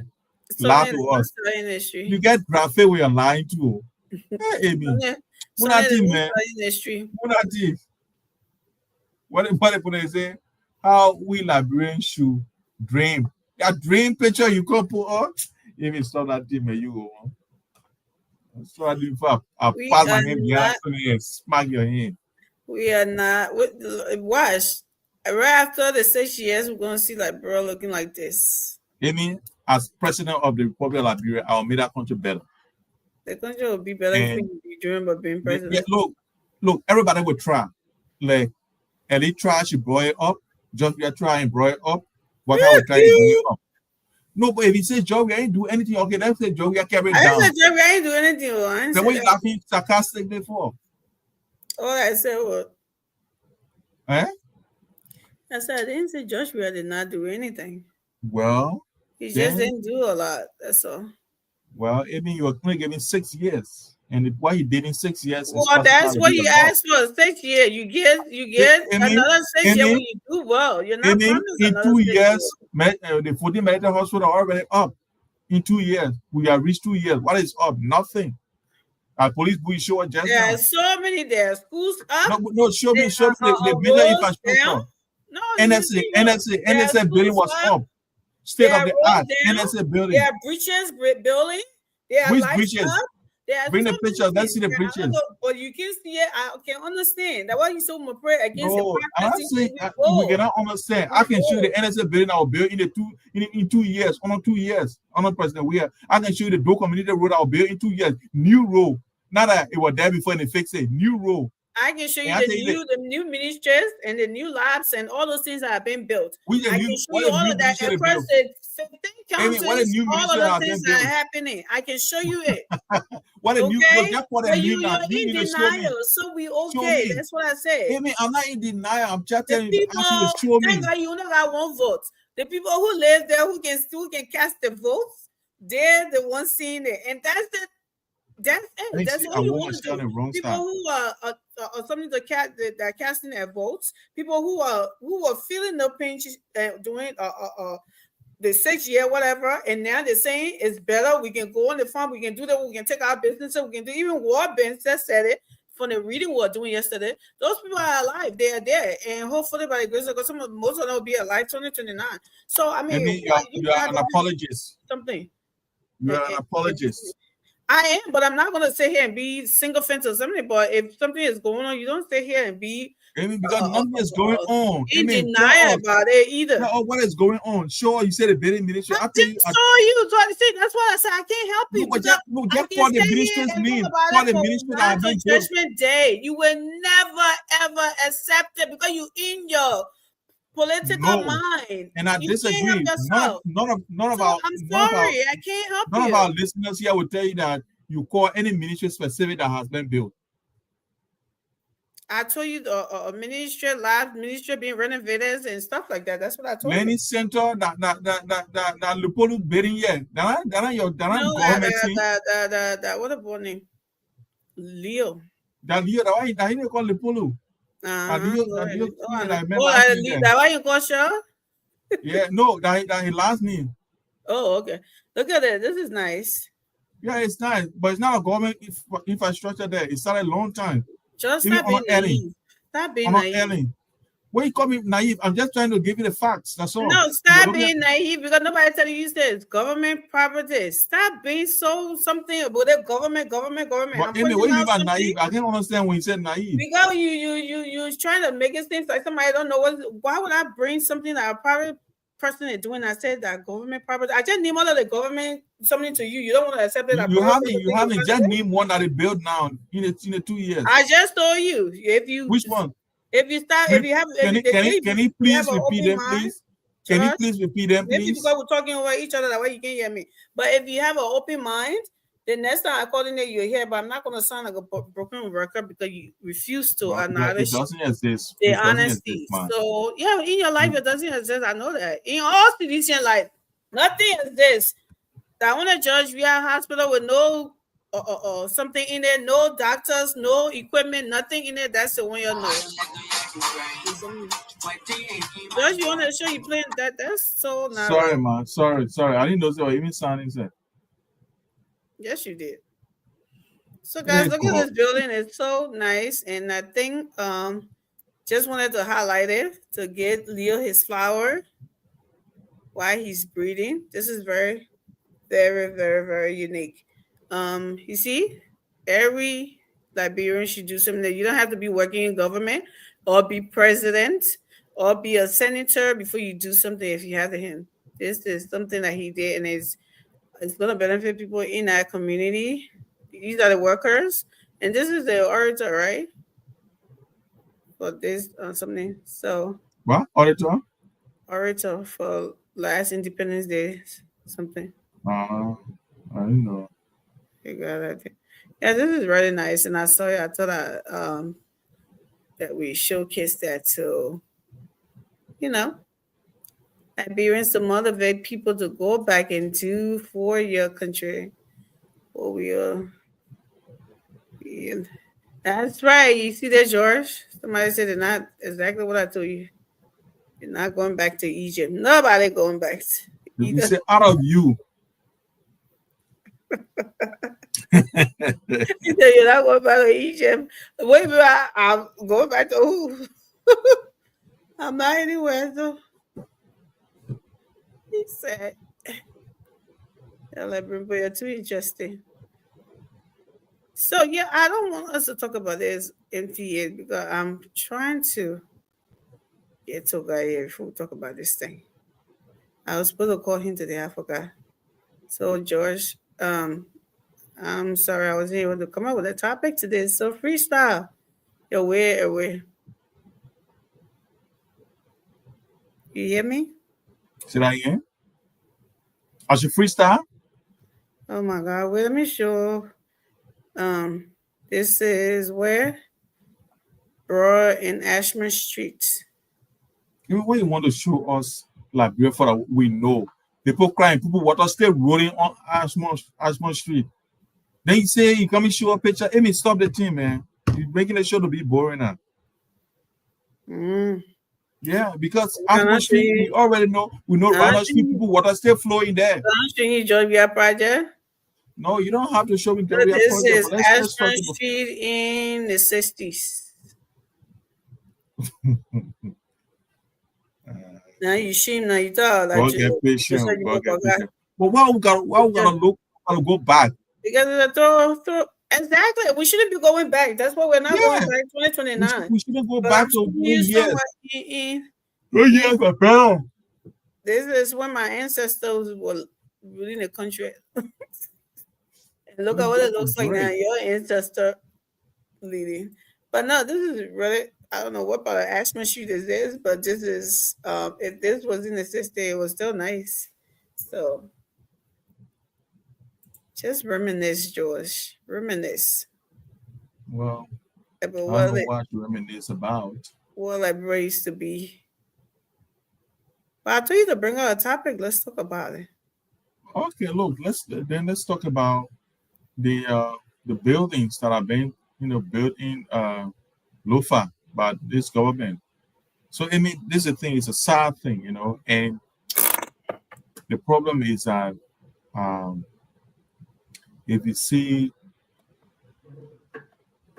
police are guiding the building site that no one is allowed to go in. And then we ask the government to say they don't know. President Boubacar is mute on it. President Boubacar is not saying anything about those buildings. But then we got police. Are the police we are paying are guarding the place day and night. And they are still doing the construction.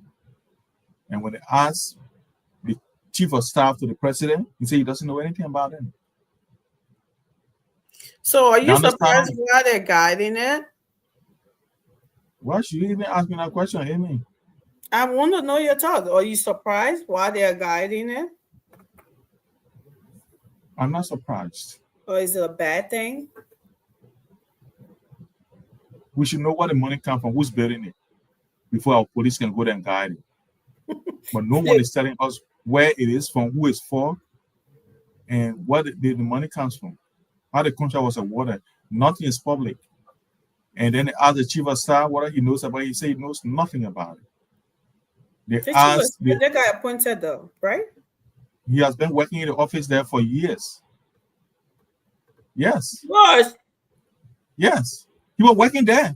Minister Jeffrey just passed away. And this man just came on as the chief of staff, the new chief of staff. So what do you mean? Like a month or two? So what do you mean years? Okay, listen now. So listen, he had different position in the president's office, but he was working there. They just promoted him. So working in the president's office as special projects officer, right? So he was just promoted. He been working in the office there, and he had been working with the vice president for many years before bringing them. So even he was close to the vice president, the current president, than Grigsby was. But he chose Grigsby over him. But now when Grigsby passed away, he brought his boy in. So he should know these things. He said he didn't know anything. They asked Donald Sanders. Donald Sanders said that MRU project. When they went to MRU said, no, that's not our project. We know anything about it. Then they went to, the press secretary to the president. I'm sorry I'm not asking you, but can you please send me that something where MRU denying to know nothing about this project? Because I always hear you talking about it, but nobody can post the communication or anything like that. It's on OKFM page where they confronted the MRU. MRU said they should do their own investigation, but they had no idea about any project in Lofa. Are you paraphrasing or that's verbatim? Exactly what it said. Can you send me that link? Because I haven't seen you are becoming that man once saying it. Many people have said it, and you still want to be doubting Thomas because you want to make sure that this does not see the light of day. This criticism does not. You be thinking about well, still sitting here, God got life in me. I'm breathing things that I want to mention. But listen, this is why I said it, right? 24/7, the moment the daylight shows up, you looking for bad news to post in that chat. And if you haven't posted it there yet, that's why I come up with my conclusion to think that it's fake news. Because even the fake news, instead when you put it together, you can still come and post it just for us to see it. You can still post it 24/7, like you would be posting like every single thing. So for you to come out and you don't show up and say, oh, we tell you to put it in the line, but we want to hear the propaganda to it. But I really haven't seen any communication to that effect. So that's what I was asking you for is. So if you think the MRU, even in the House of Senate, when they didn't say are questioning that project, who owns it, then you think it is not something significant that MRU has denied it, because that project is just this chief of staff of the president. He just went for confirmation last month, and that project started since, I think July. So if they don't know and they asking him, then you think, guess what? The first thing, Donald Sanders, who is the deputy information minister, said the building belongs to MRU. They went to Kula Fofana saying that the president project. They asked the person who has worked with the president for many years, which is the successor to Grigsby. He's saying that he doesn't know anything about that project. But Johnson, you think you're doing this justice? Eh? You think you're being fair to this man? Which man? It's like you and I working in the same office, right? Because we're working in, let me see, who office you at? The president office. And I'm doing something else. Or you're doing something else, and I'm in that position, and whatever I'm doing over there, why would I expect you to know everything in your side of the, ministry there? Why can it be okay that you did not I'm know? so shocked. Or I'm you so haven't shocked. been? No, what do you mean you're so shocked? Why would it be like? I don't expect you to say what you're saying, Amy. I don't expect you to say what you're saying. It is so much out of place for you to say that, Amy. For Amy, you, the age, just listen to no, me. Because listen, I'm listen, pretty sure listen to me. people who listening to No, listen to me, listen to me. No. You know I how haven't many, been you there know, yet. So listen. okay, go ahead. Go ahead. You're working in a ministry. So whatever the head is doing, you expect the person at the bottom or on the other side to know for sure.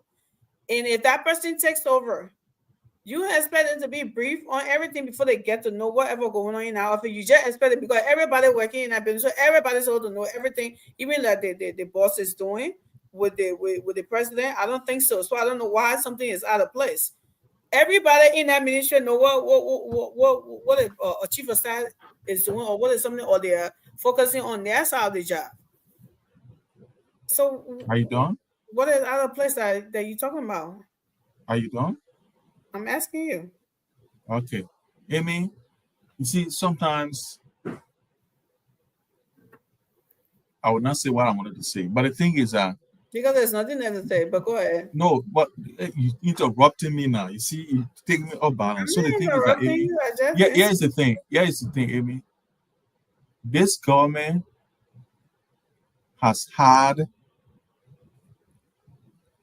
the most amount of ministerial retreats. How do you call it? They usually go for their retreats. They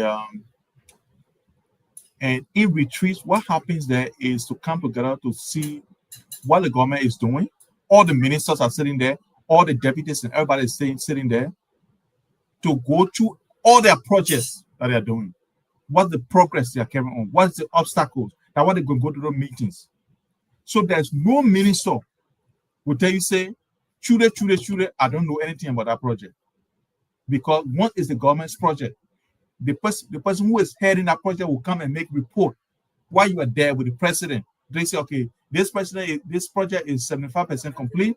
We are only faced with this problem and this problem because the rainy season is coming. We don't want to cast this place, but when we cast this place, the rain will destroy it. So we want to wait for summer and this and that. They will kind of say, and then for the flow boarding for this one, they will tell you all the things. For the irrigation system, we cannot put it in place now because we discovered that something that was not discovered during the feasibility study. We discovered that there's a big rock on the ground there, and we need extra money to break that rock. I just give you an example, Amy, for what the obstacle, that way they can come and make reports in front of everyone. So you cannot sit in front of me as an experienced person like me for you to come and say, oh, the person in the ministry, but the person not know what the other person doing. No, Amy, it doesn't work that way. That's why even department, that what the department can have meetings.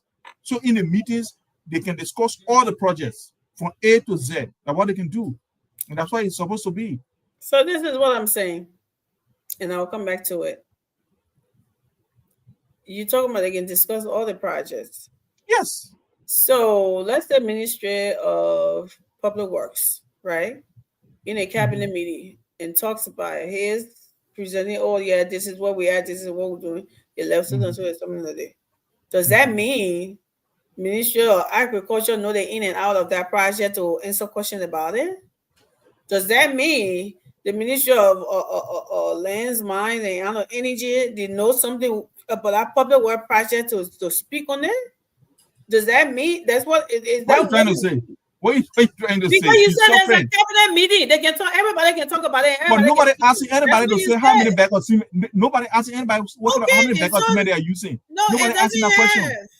Nobody are not asking detailed question. They just asking who owns the project. They should know. They should know. No, they shouldn't know. Okay, then thank you.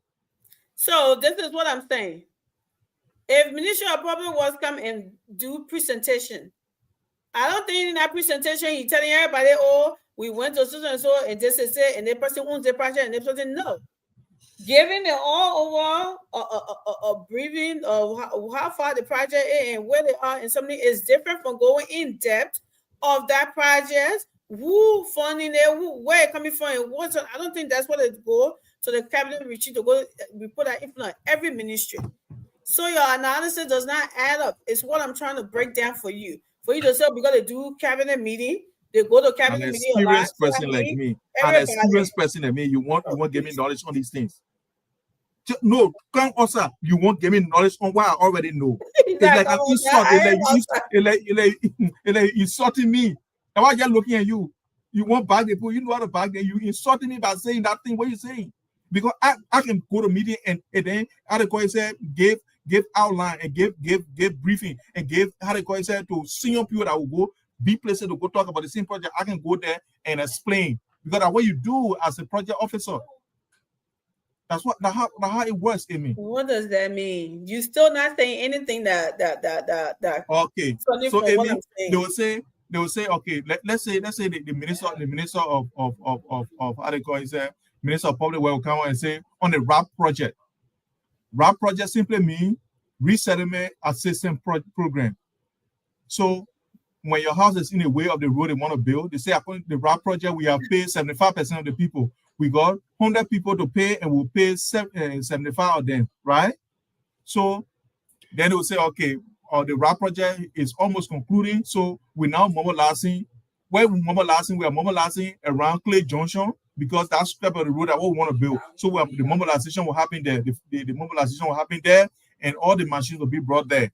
Everybody in that meeting can ask questions. You can ask questions, say also, how is this going? Because you also everybody is interconnected. Agriculture is interconnected to the road because you talk about the same department, George. It's not different department. Don't lecture me like I'm not.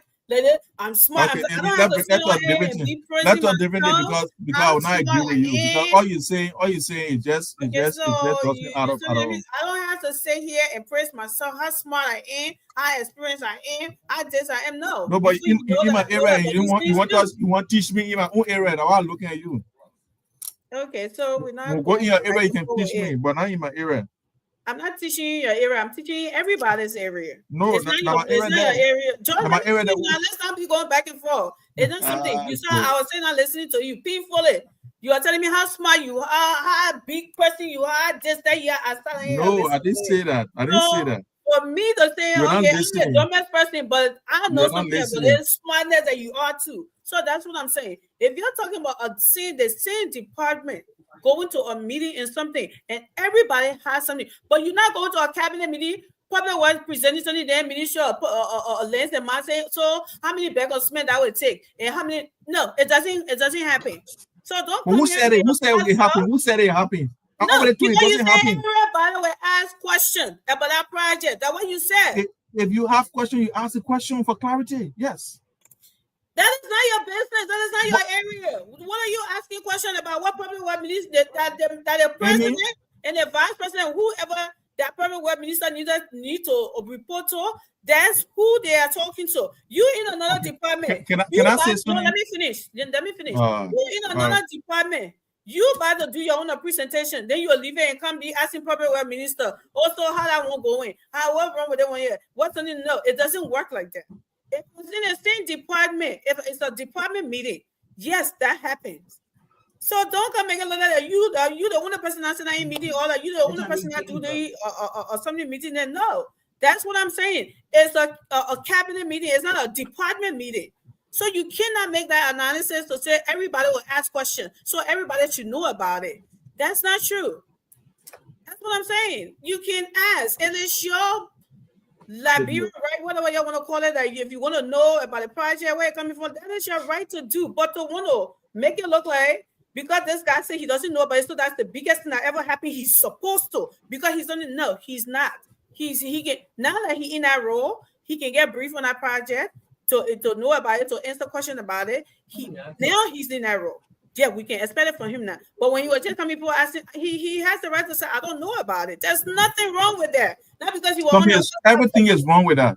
Go on. Everything. Oh, CDC will always see something wrong. No, that's not just CDC. I mean, that's not just CDC. Everything is wrong with that. Because guess what? There is handover. Even as the minister, there's a deputy. So when you come in the position, they will hand over. They will tell you everything that man has done. Because you just saying exactly what I'm saying here. Yeah, no, but before you even go for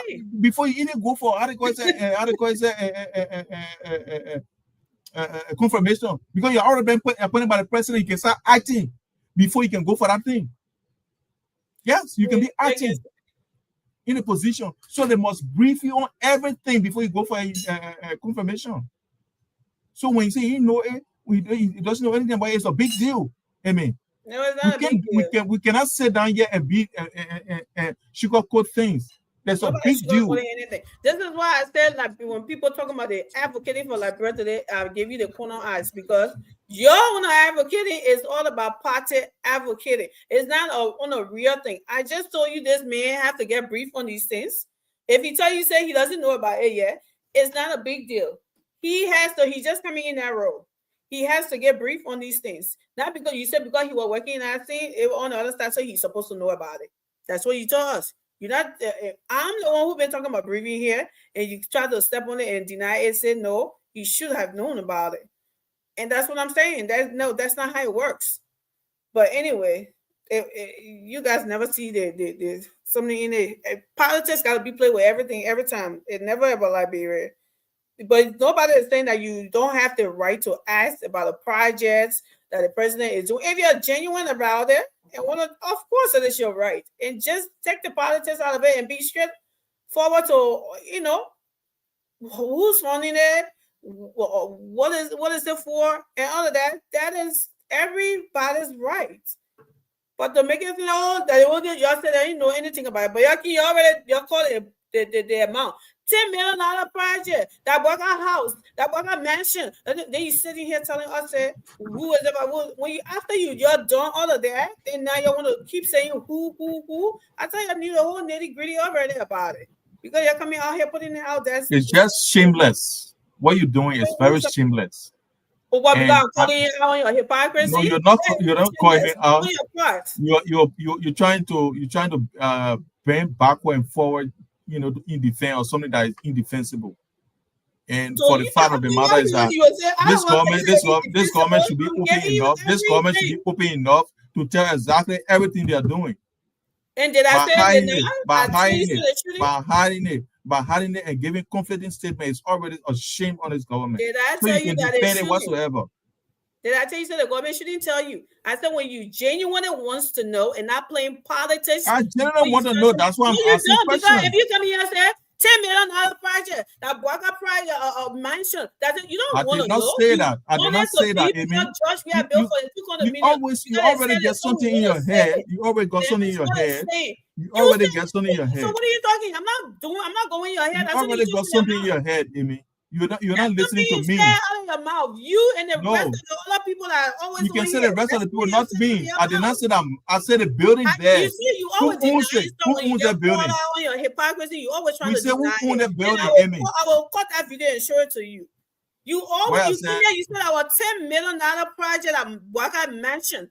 And I told you, so that thing you're looking at looks like a mansion to you. It looks like somebody's house to you. It looks like a community center. Something like something. And you said our Bwaka's mansion, it costs $10 million.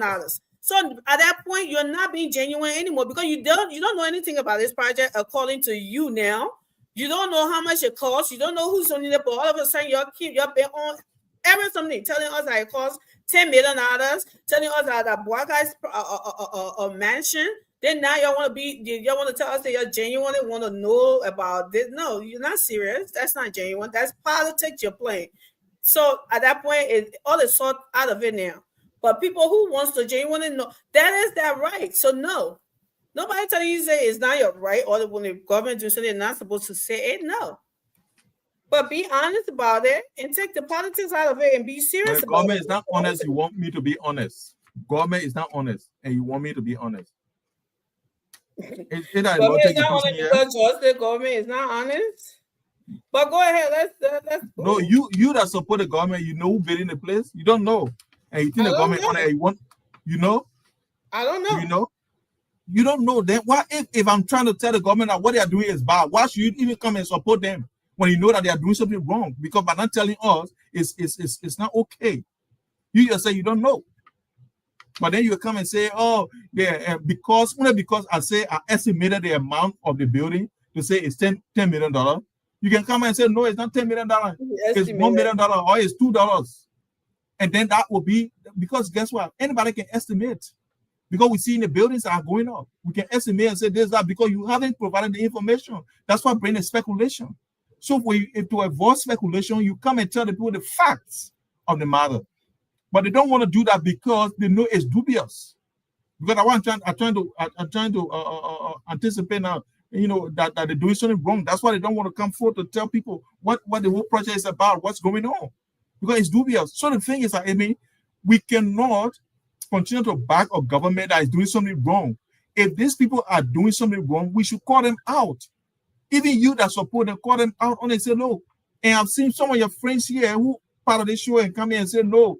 The government should be telling us. When President Weah was doing this thing here, we said it was wrong, and we're going to come and change it. Let the government tell us. So I don't know what language you speak that you want me to speak, like you want me to speak for you before you understand. I just told you yesterday it's your right to want to know, but when you playing politics, it's our right. Even you, it's your right. Yeah, it's my right too. But I'm not coming here playing politics, pretending that I know how much. I'm not playing politics. What's the politics? Just to ask. Pretending that I know how much it costs, pretending that I know it's the president mansion, the levy, and all of that and stuff like that. I'm not doing it. But I'm also saying, yes, it is something for somebody to want to know. So if I'm calling you out on it and you're calling it a backing, what do you mean backing or supporting? No, I'm only saying the fact that you said that the new Minister of State's talking about he doesn't know about it. I said it's possible. And then he said, no, it's not. I said, yeah, it is possible. For him to, because he just got in that role. He wasn't there when it's something. He just got in there, so it's possible that he doesn't know about it. I'm not saying by him not knowing about it, it's something good going on or whatever. But that's why when somebody calling you out on your hypocrisy, you look at it that they're trying to support and something. And everything else that I said, you left it. One of the part I said that it's possible for that man to not know. That's the only part you told. Even though I said that, yes, it is something for people to ask questions. Something you didn't hear that part that you say, oh no, I'm backing it because I told you say it is possible for that man to not know because he just got in that role. Yeah, so it's also possible. It's also possible for the information ministry to not know. It's also possible for the press secretary to the president, the press secretary to the president to not know as well. It's possible. And you want us to base our own ingenuity on possibility that they might not know. Oh, Jesus. Like I said, if you didn't tell me what you speak so I can help you speak it. Because you are not I speak better English. Here. You know I speak better English. No, you don't. I speak better English and I can understand better English. You don't comprehend it. Because you and myself were just talking about one person here. Now you're being dramatic, calling. No, but I went ahead and told you exactly how many people. See, let's not do this now. You are deceiving the discussion. You are deceiving the discussion. And you're deceiving the discussion because I told you all the people that wrongly allocated this thing here from the beginning. I told you, say the information ministry, the deputy minister of information, he came and said it belonged to the MRU. That one I started from first. Then we left from there. Then we said they went again. They asked the journalists, asked the press secretary to the president, Kula Fofana. She said that the president project. Who do we believe? Now they call the designate, the minister of the, let's say the chief of staff to the president. They call him. He said he doesn't know. So I said, who do we believe? That's the whole thing here. So if you come by and say it's possible that you did not know, I said no, it's not possible that you know, because once any project that goes on in the country, the president must be the to go over the same thing you said, like because you're misrepresenting the facts. You're misrepresenting the facts. Let me talk now because you keep calling. Go ahead. Go ahead. I was saying I had listening to you, but the moment you won't go back and miss the show noise, I don't know how many times I got to echo that. But like I was saying, You and I was not talking about Kula Fofana or Minister of Information. That is the mouthpiece of the government. I would never tell you say they can tell you say, oh, they don't know about anything. Could be that they haven't been told, but they should be told everything before they even come on air to something or every project in the country. They should be able to let people know about it when they're asked. We were talking about this being I just took this position as a chief of staff. I said it is possible because he just came into that role. And you want to indict him already because you want to play the politics that everybody lying. You want to wrap it in that net. And that's what you and I were talking about. And you talking about a cabinet meeting that everybody's supposed to be there and be there.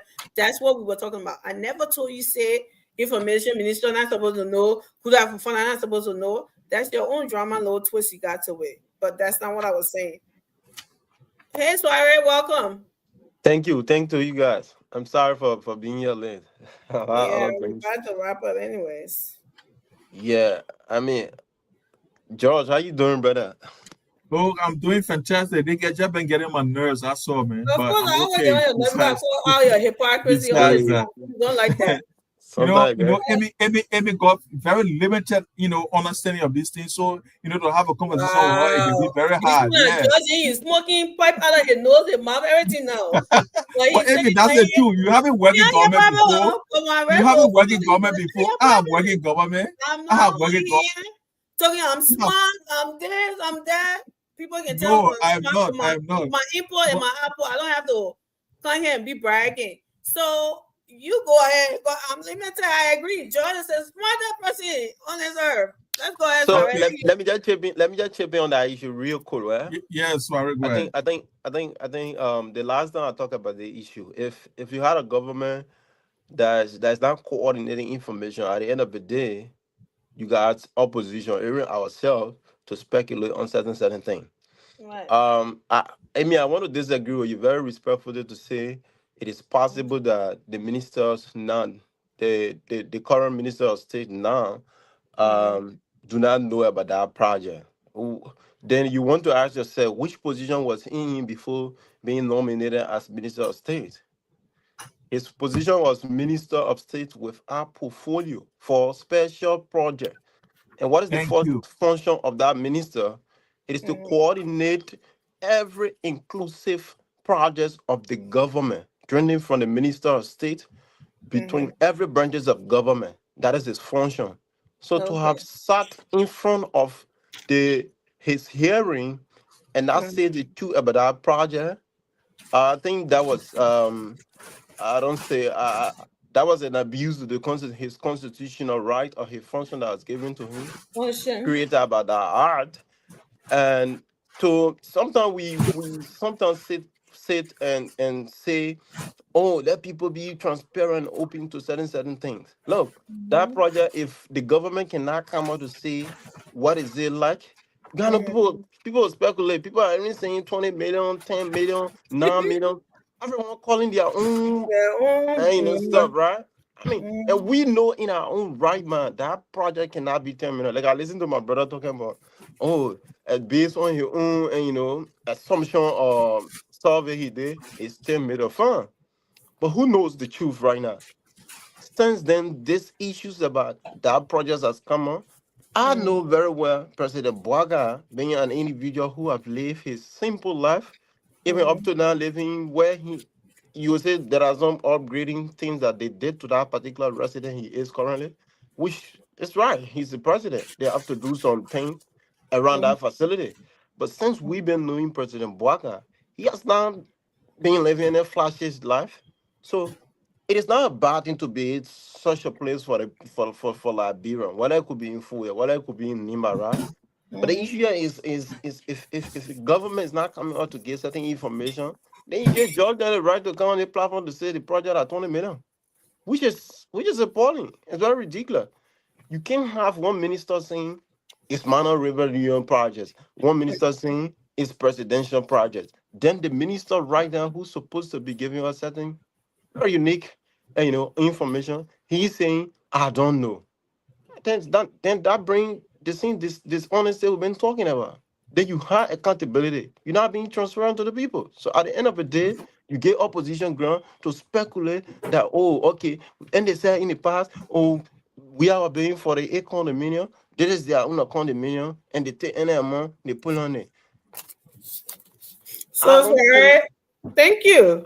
At least you came and get some insights away. Your criticism is legit, right? Because you gave all your reason why this man should know about it, right? You're not coming here telling us that it's 50 million, and you're not something. You told me the man's job, right? Yeah. I didn't know the man's job. George said the man working that place. So I said, could it be possible? I doing special projects. Maybe Shari listen. Maybe Shari help me. I said the man for special projects. No, you did not. Don't even go. Make me go rewind it something else. No, you did not. You did not. So, like I was saying, sorry. So your own. I know your criticism is legit.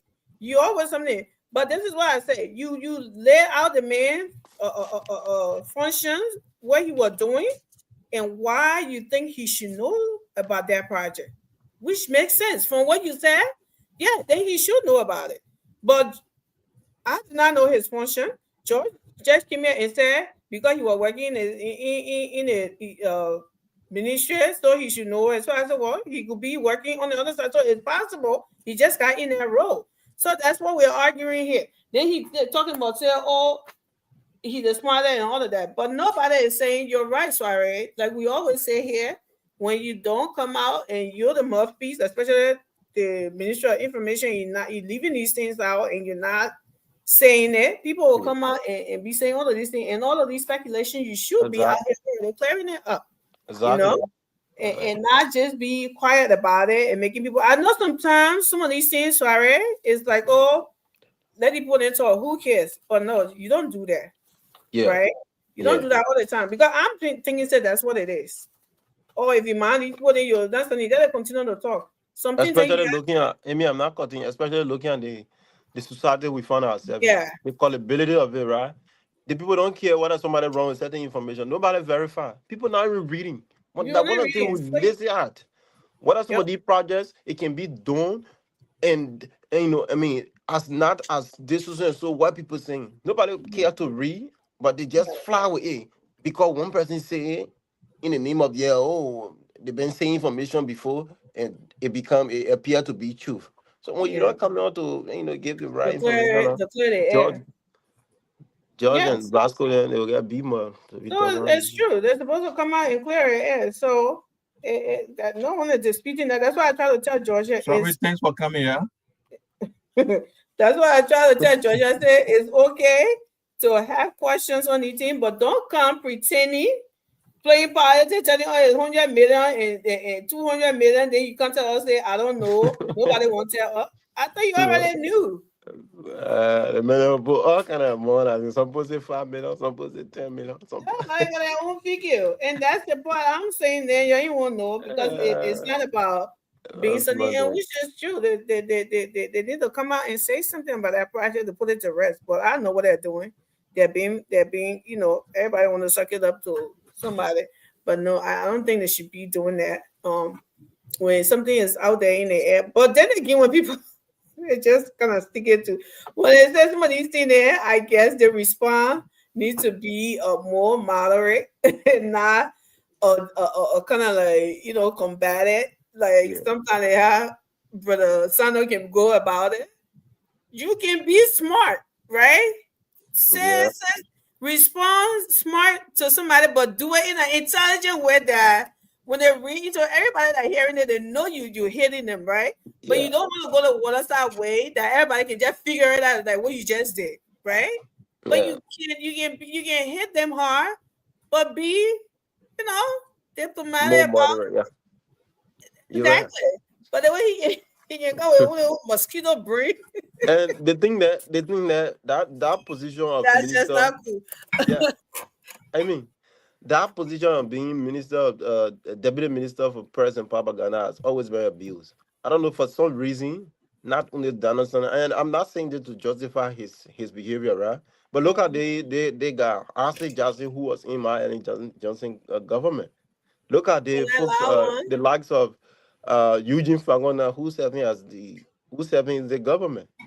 right? Oh. That position has always been, yeah. I mean, the people in that position has always been brutal. The only person who tried a little bit was the guy from the House of Legend.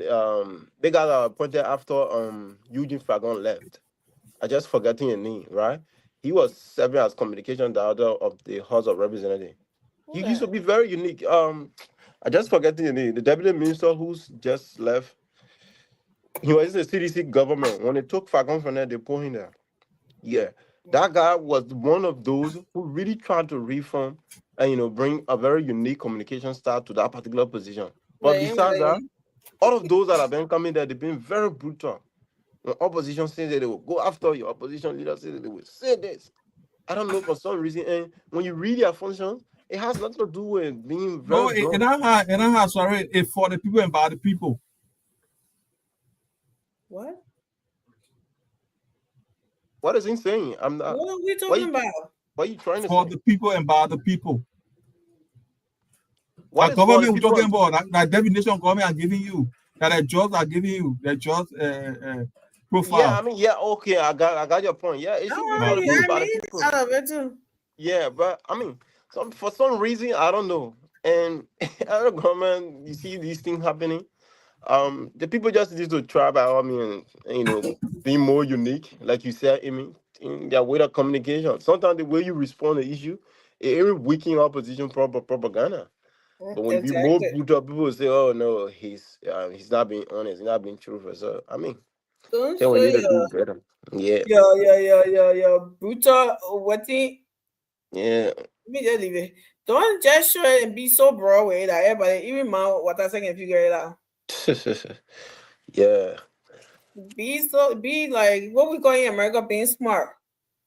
Exactly.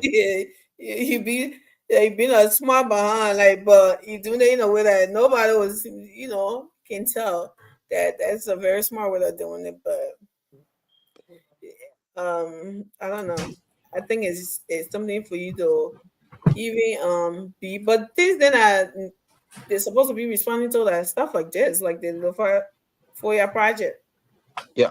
Not only people saying demeaning things to President Boakai. Yeah, I mean, they're the mouthpiece, like I said. I wanted to cause the opposition. Yeah, this dude here, I swear to God. George showed me where he grew up when people talking the other fucking widow. The way he used projected. I didn't. I told you so. I'll continue to remind him because if that way but you can't stop. Just talking continuously. How do you project? You see what I'm talking? I told him so. I'll continue to remind him because where he grew up, he didn't learn anything from that because he can't behave like that. He always talking wherever. There we go. Something. So the insult signer. Exactly. Nobody insulting you. I tell you exactly what you said. I tell you it, and I told you I'm gonna be reminding you because that is not true. When you said anything, but I told you I said that's not true because that's not what you do. That's not what you practice. So what you're saying is not true. That's what I said, and that's why I keep reminding you every time you do it. It's not an insult. But anyways, we what time is it? 12 to your side. Sorry. So let's wrap this up and call it a night. Yeah, so look, let me just close. Thank you, Amy. It was a wonderful show, even though very short. I realized that you can play too much video before you can come on. You can take almost an hour to play a video before you come on. Yeah, you be busy.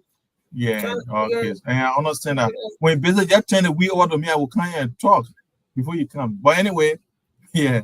But I know you don't want that. Because why would I want that? Why not?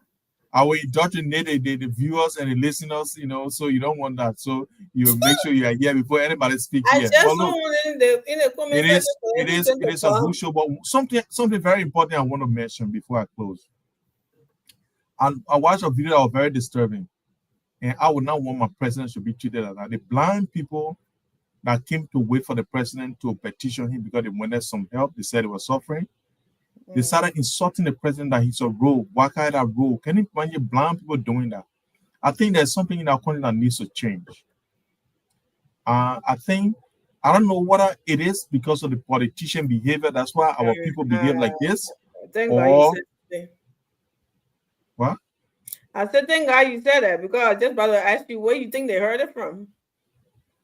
Yeah, look, Amy, I understand that's not a defense anyway, but what I want to say is that we need to change the mindset of our people.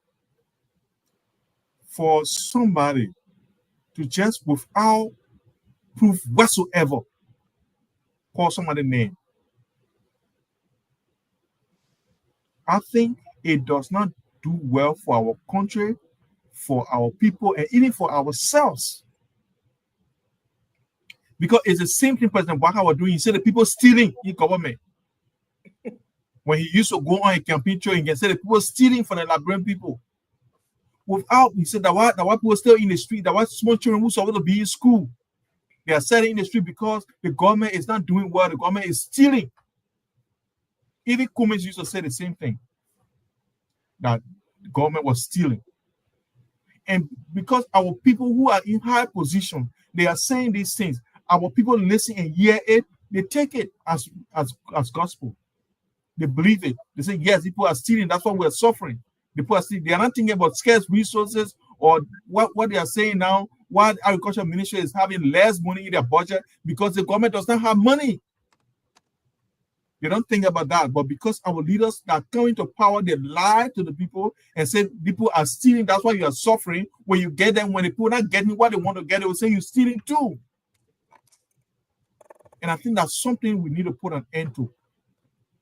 That vicious cycle needs to come to an end because it's just unfair to us, unfair to our people, and unfair to even those who want to ever come to work for government. No one is spared. It almost brought me to tears when I saw blind people standing by the roadside to beg and decided to call the president rude.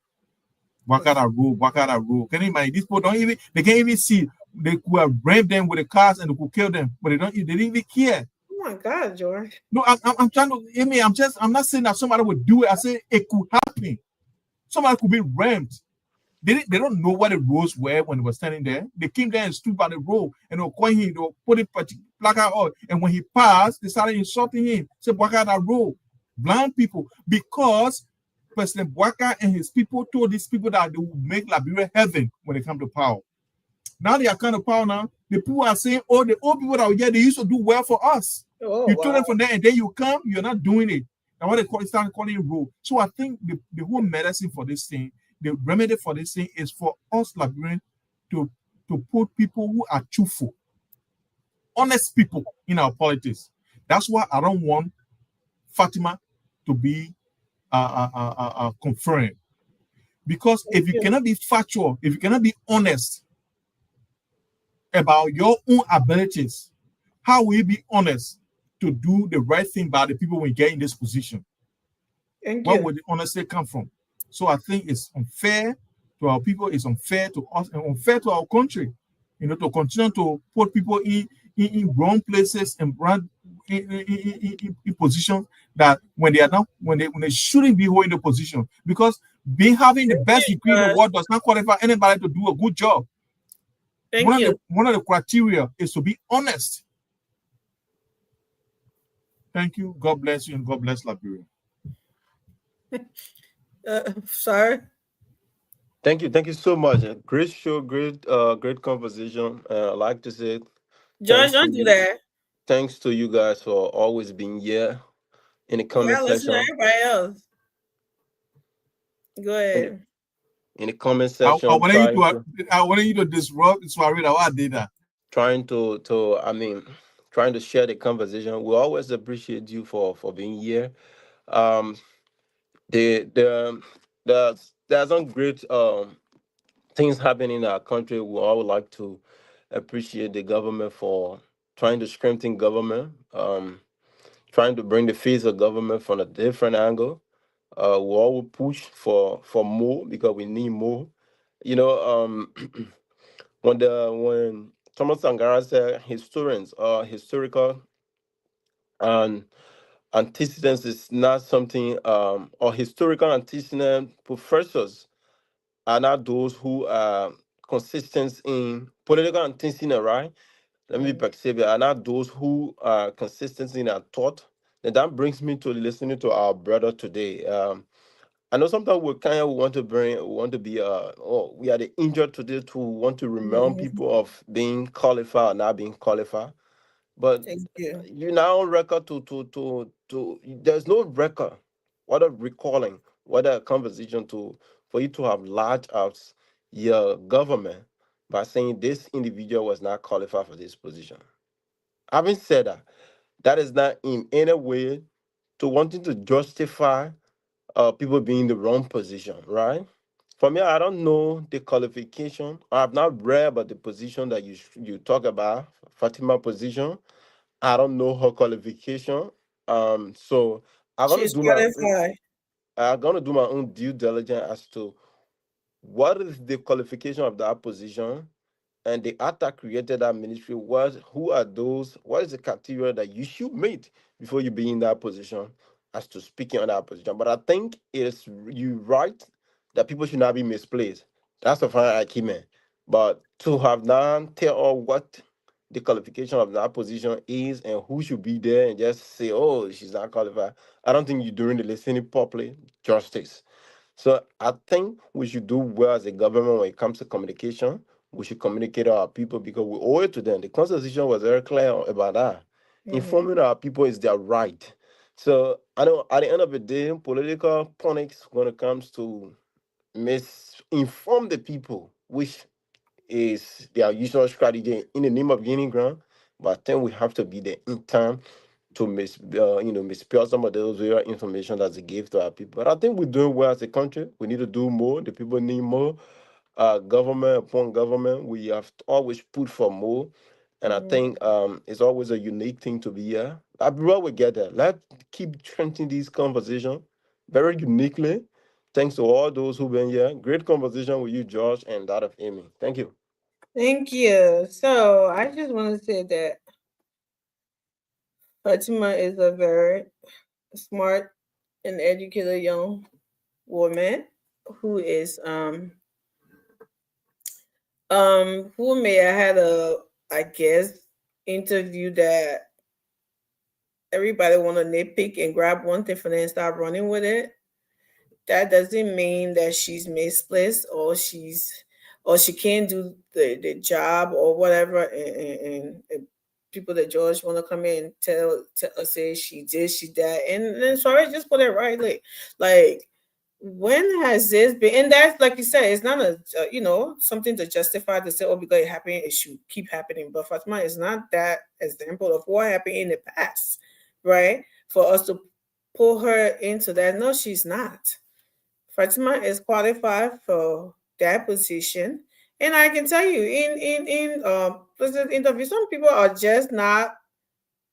I mean, sorry, if you put me over there in front of those things, then I'm gonna say a lot of things that when you tell me after I leave, they tell me so I said it, I will not believe you. I'm not a good I'm not good with crowd. I'm not that kind of paying on something. I get nervous. I would say and do things. You say, well, that Amy there, Amy did not, that's not the Amy that I know. It happens to anybody, right? But she has the credential. She has. I mean, what is it there that? But always we have to be playing it everything about. And yes, you should question people. And when there's something, but to the length that people won't push it, like they had never said anything and said, "Oh, I misspoke" or something like that. It's ridiculous. And the only reason again when Josh came over here to talk about that blonde something, not because he was feeling sorry for the blonde people. Those blonde people are doing, we need more for those people. We need more to happen, but they are doing way better than what they were doing 2 years or 3 years ago. I will tell you that. Okay. So the only reason why he wanted to put that out is the blonde people are calling the president rule. When they can come in and say their government is their old man is like he's lying, he just want he died. Say all the worst thing.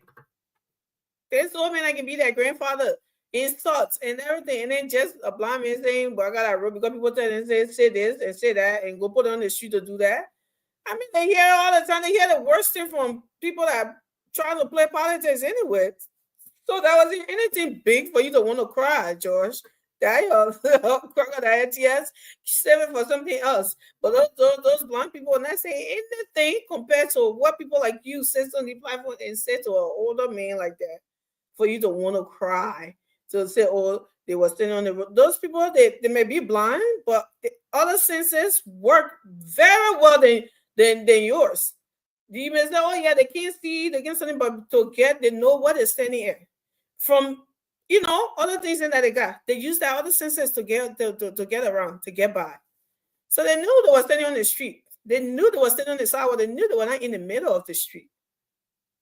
Okay, so all that we know that I don't know if other people can see through you, but I can see, I can read, I can everything. When you come here, when you want to play that, oh, George, you also talk about almost cried. They were calling our president something. Come on, you're calling President Bwaka. I don't know what it or something. You post a T-shirt or something that talking about President Bwaka Death 2029. All I want to, if that is not horrible, then somebody saying Bwaka that rule. Yeah, I don't know what else to say to you, George. But yeah, so the hypocrisy thing that you talk about praying for in Liberia, we really need to do it. We need to do it. And lastly, information. They got to talk to the people. we are coming from myself in the program.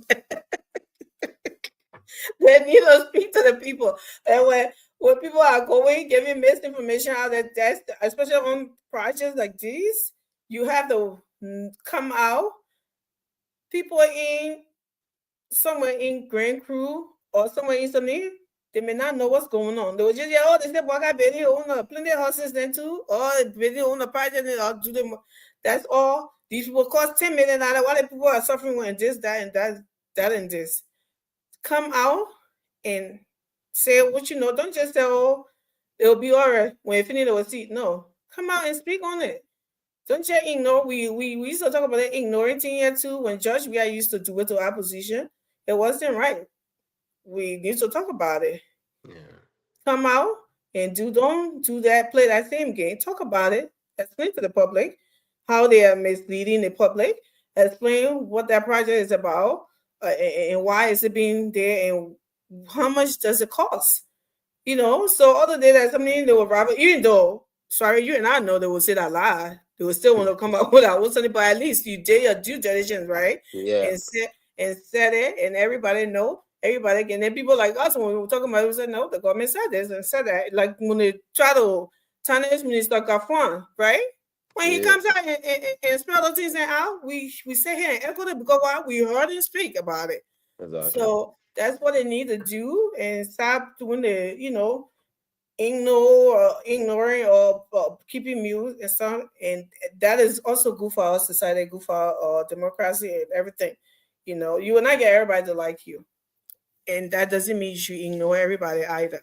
So once they do that, you may not be doing it for them because regardless, they will still say you're lying. But the people in minds that they are polluted, they are the one you're giving that clear story to now, the real story, so they can know it. And I think that would be a good thing to do instead of just keeping mute. But especially the whole FOIA project, I am so sick and tired of hearing about it. They need to come out already and say something. So thank you guys. Joyce, thank you. Sorry. Thank you, everyone. Thank you in the comment section. Continue to share the show, please. And thank you guys. Have a wonderful day. We'll do better. And with that, we said thank you. I am so exhausted. And I just want to say happy birthday to my handsome nephew. I forgot to bring his picture. Hopefully I'll bring it tomorrow. Forgot it was his birthday. That was my baby. I was in school. I used to leave school for Northeast and go to the Southwest Philly to go pick up that boy from a daycare. Wow. I'll be on the train tired. He would be hungry, crying. I'd be like, oh, it's okay, mommy, got your that. Mommy.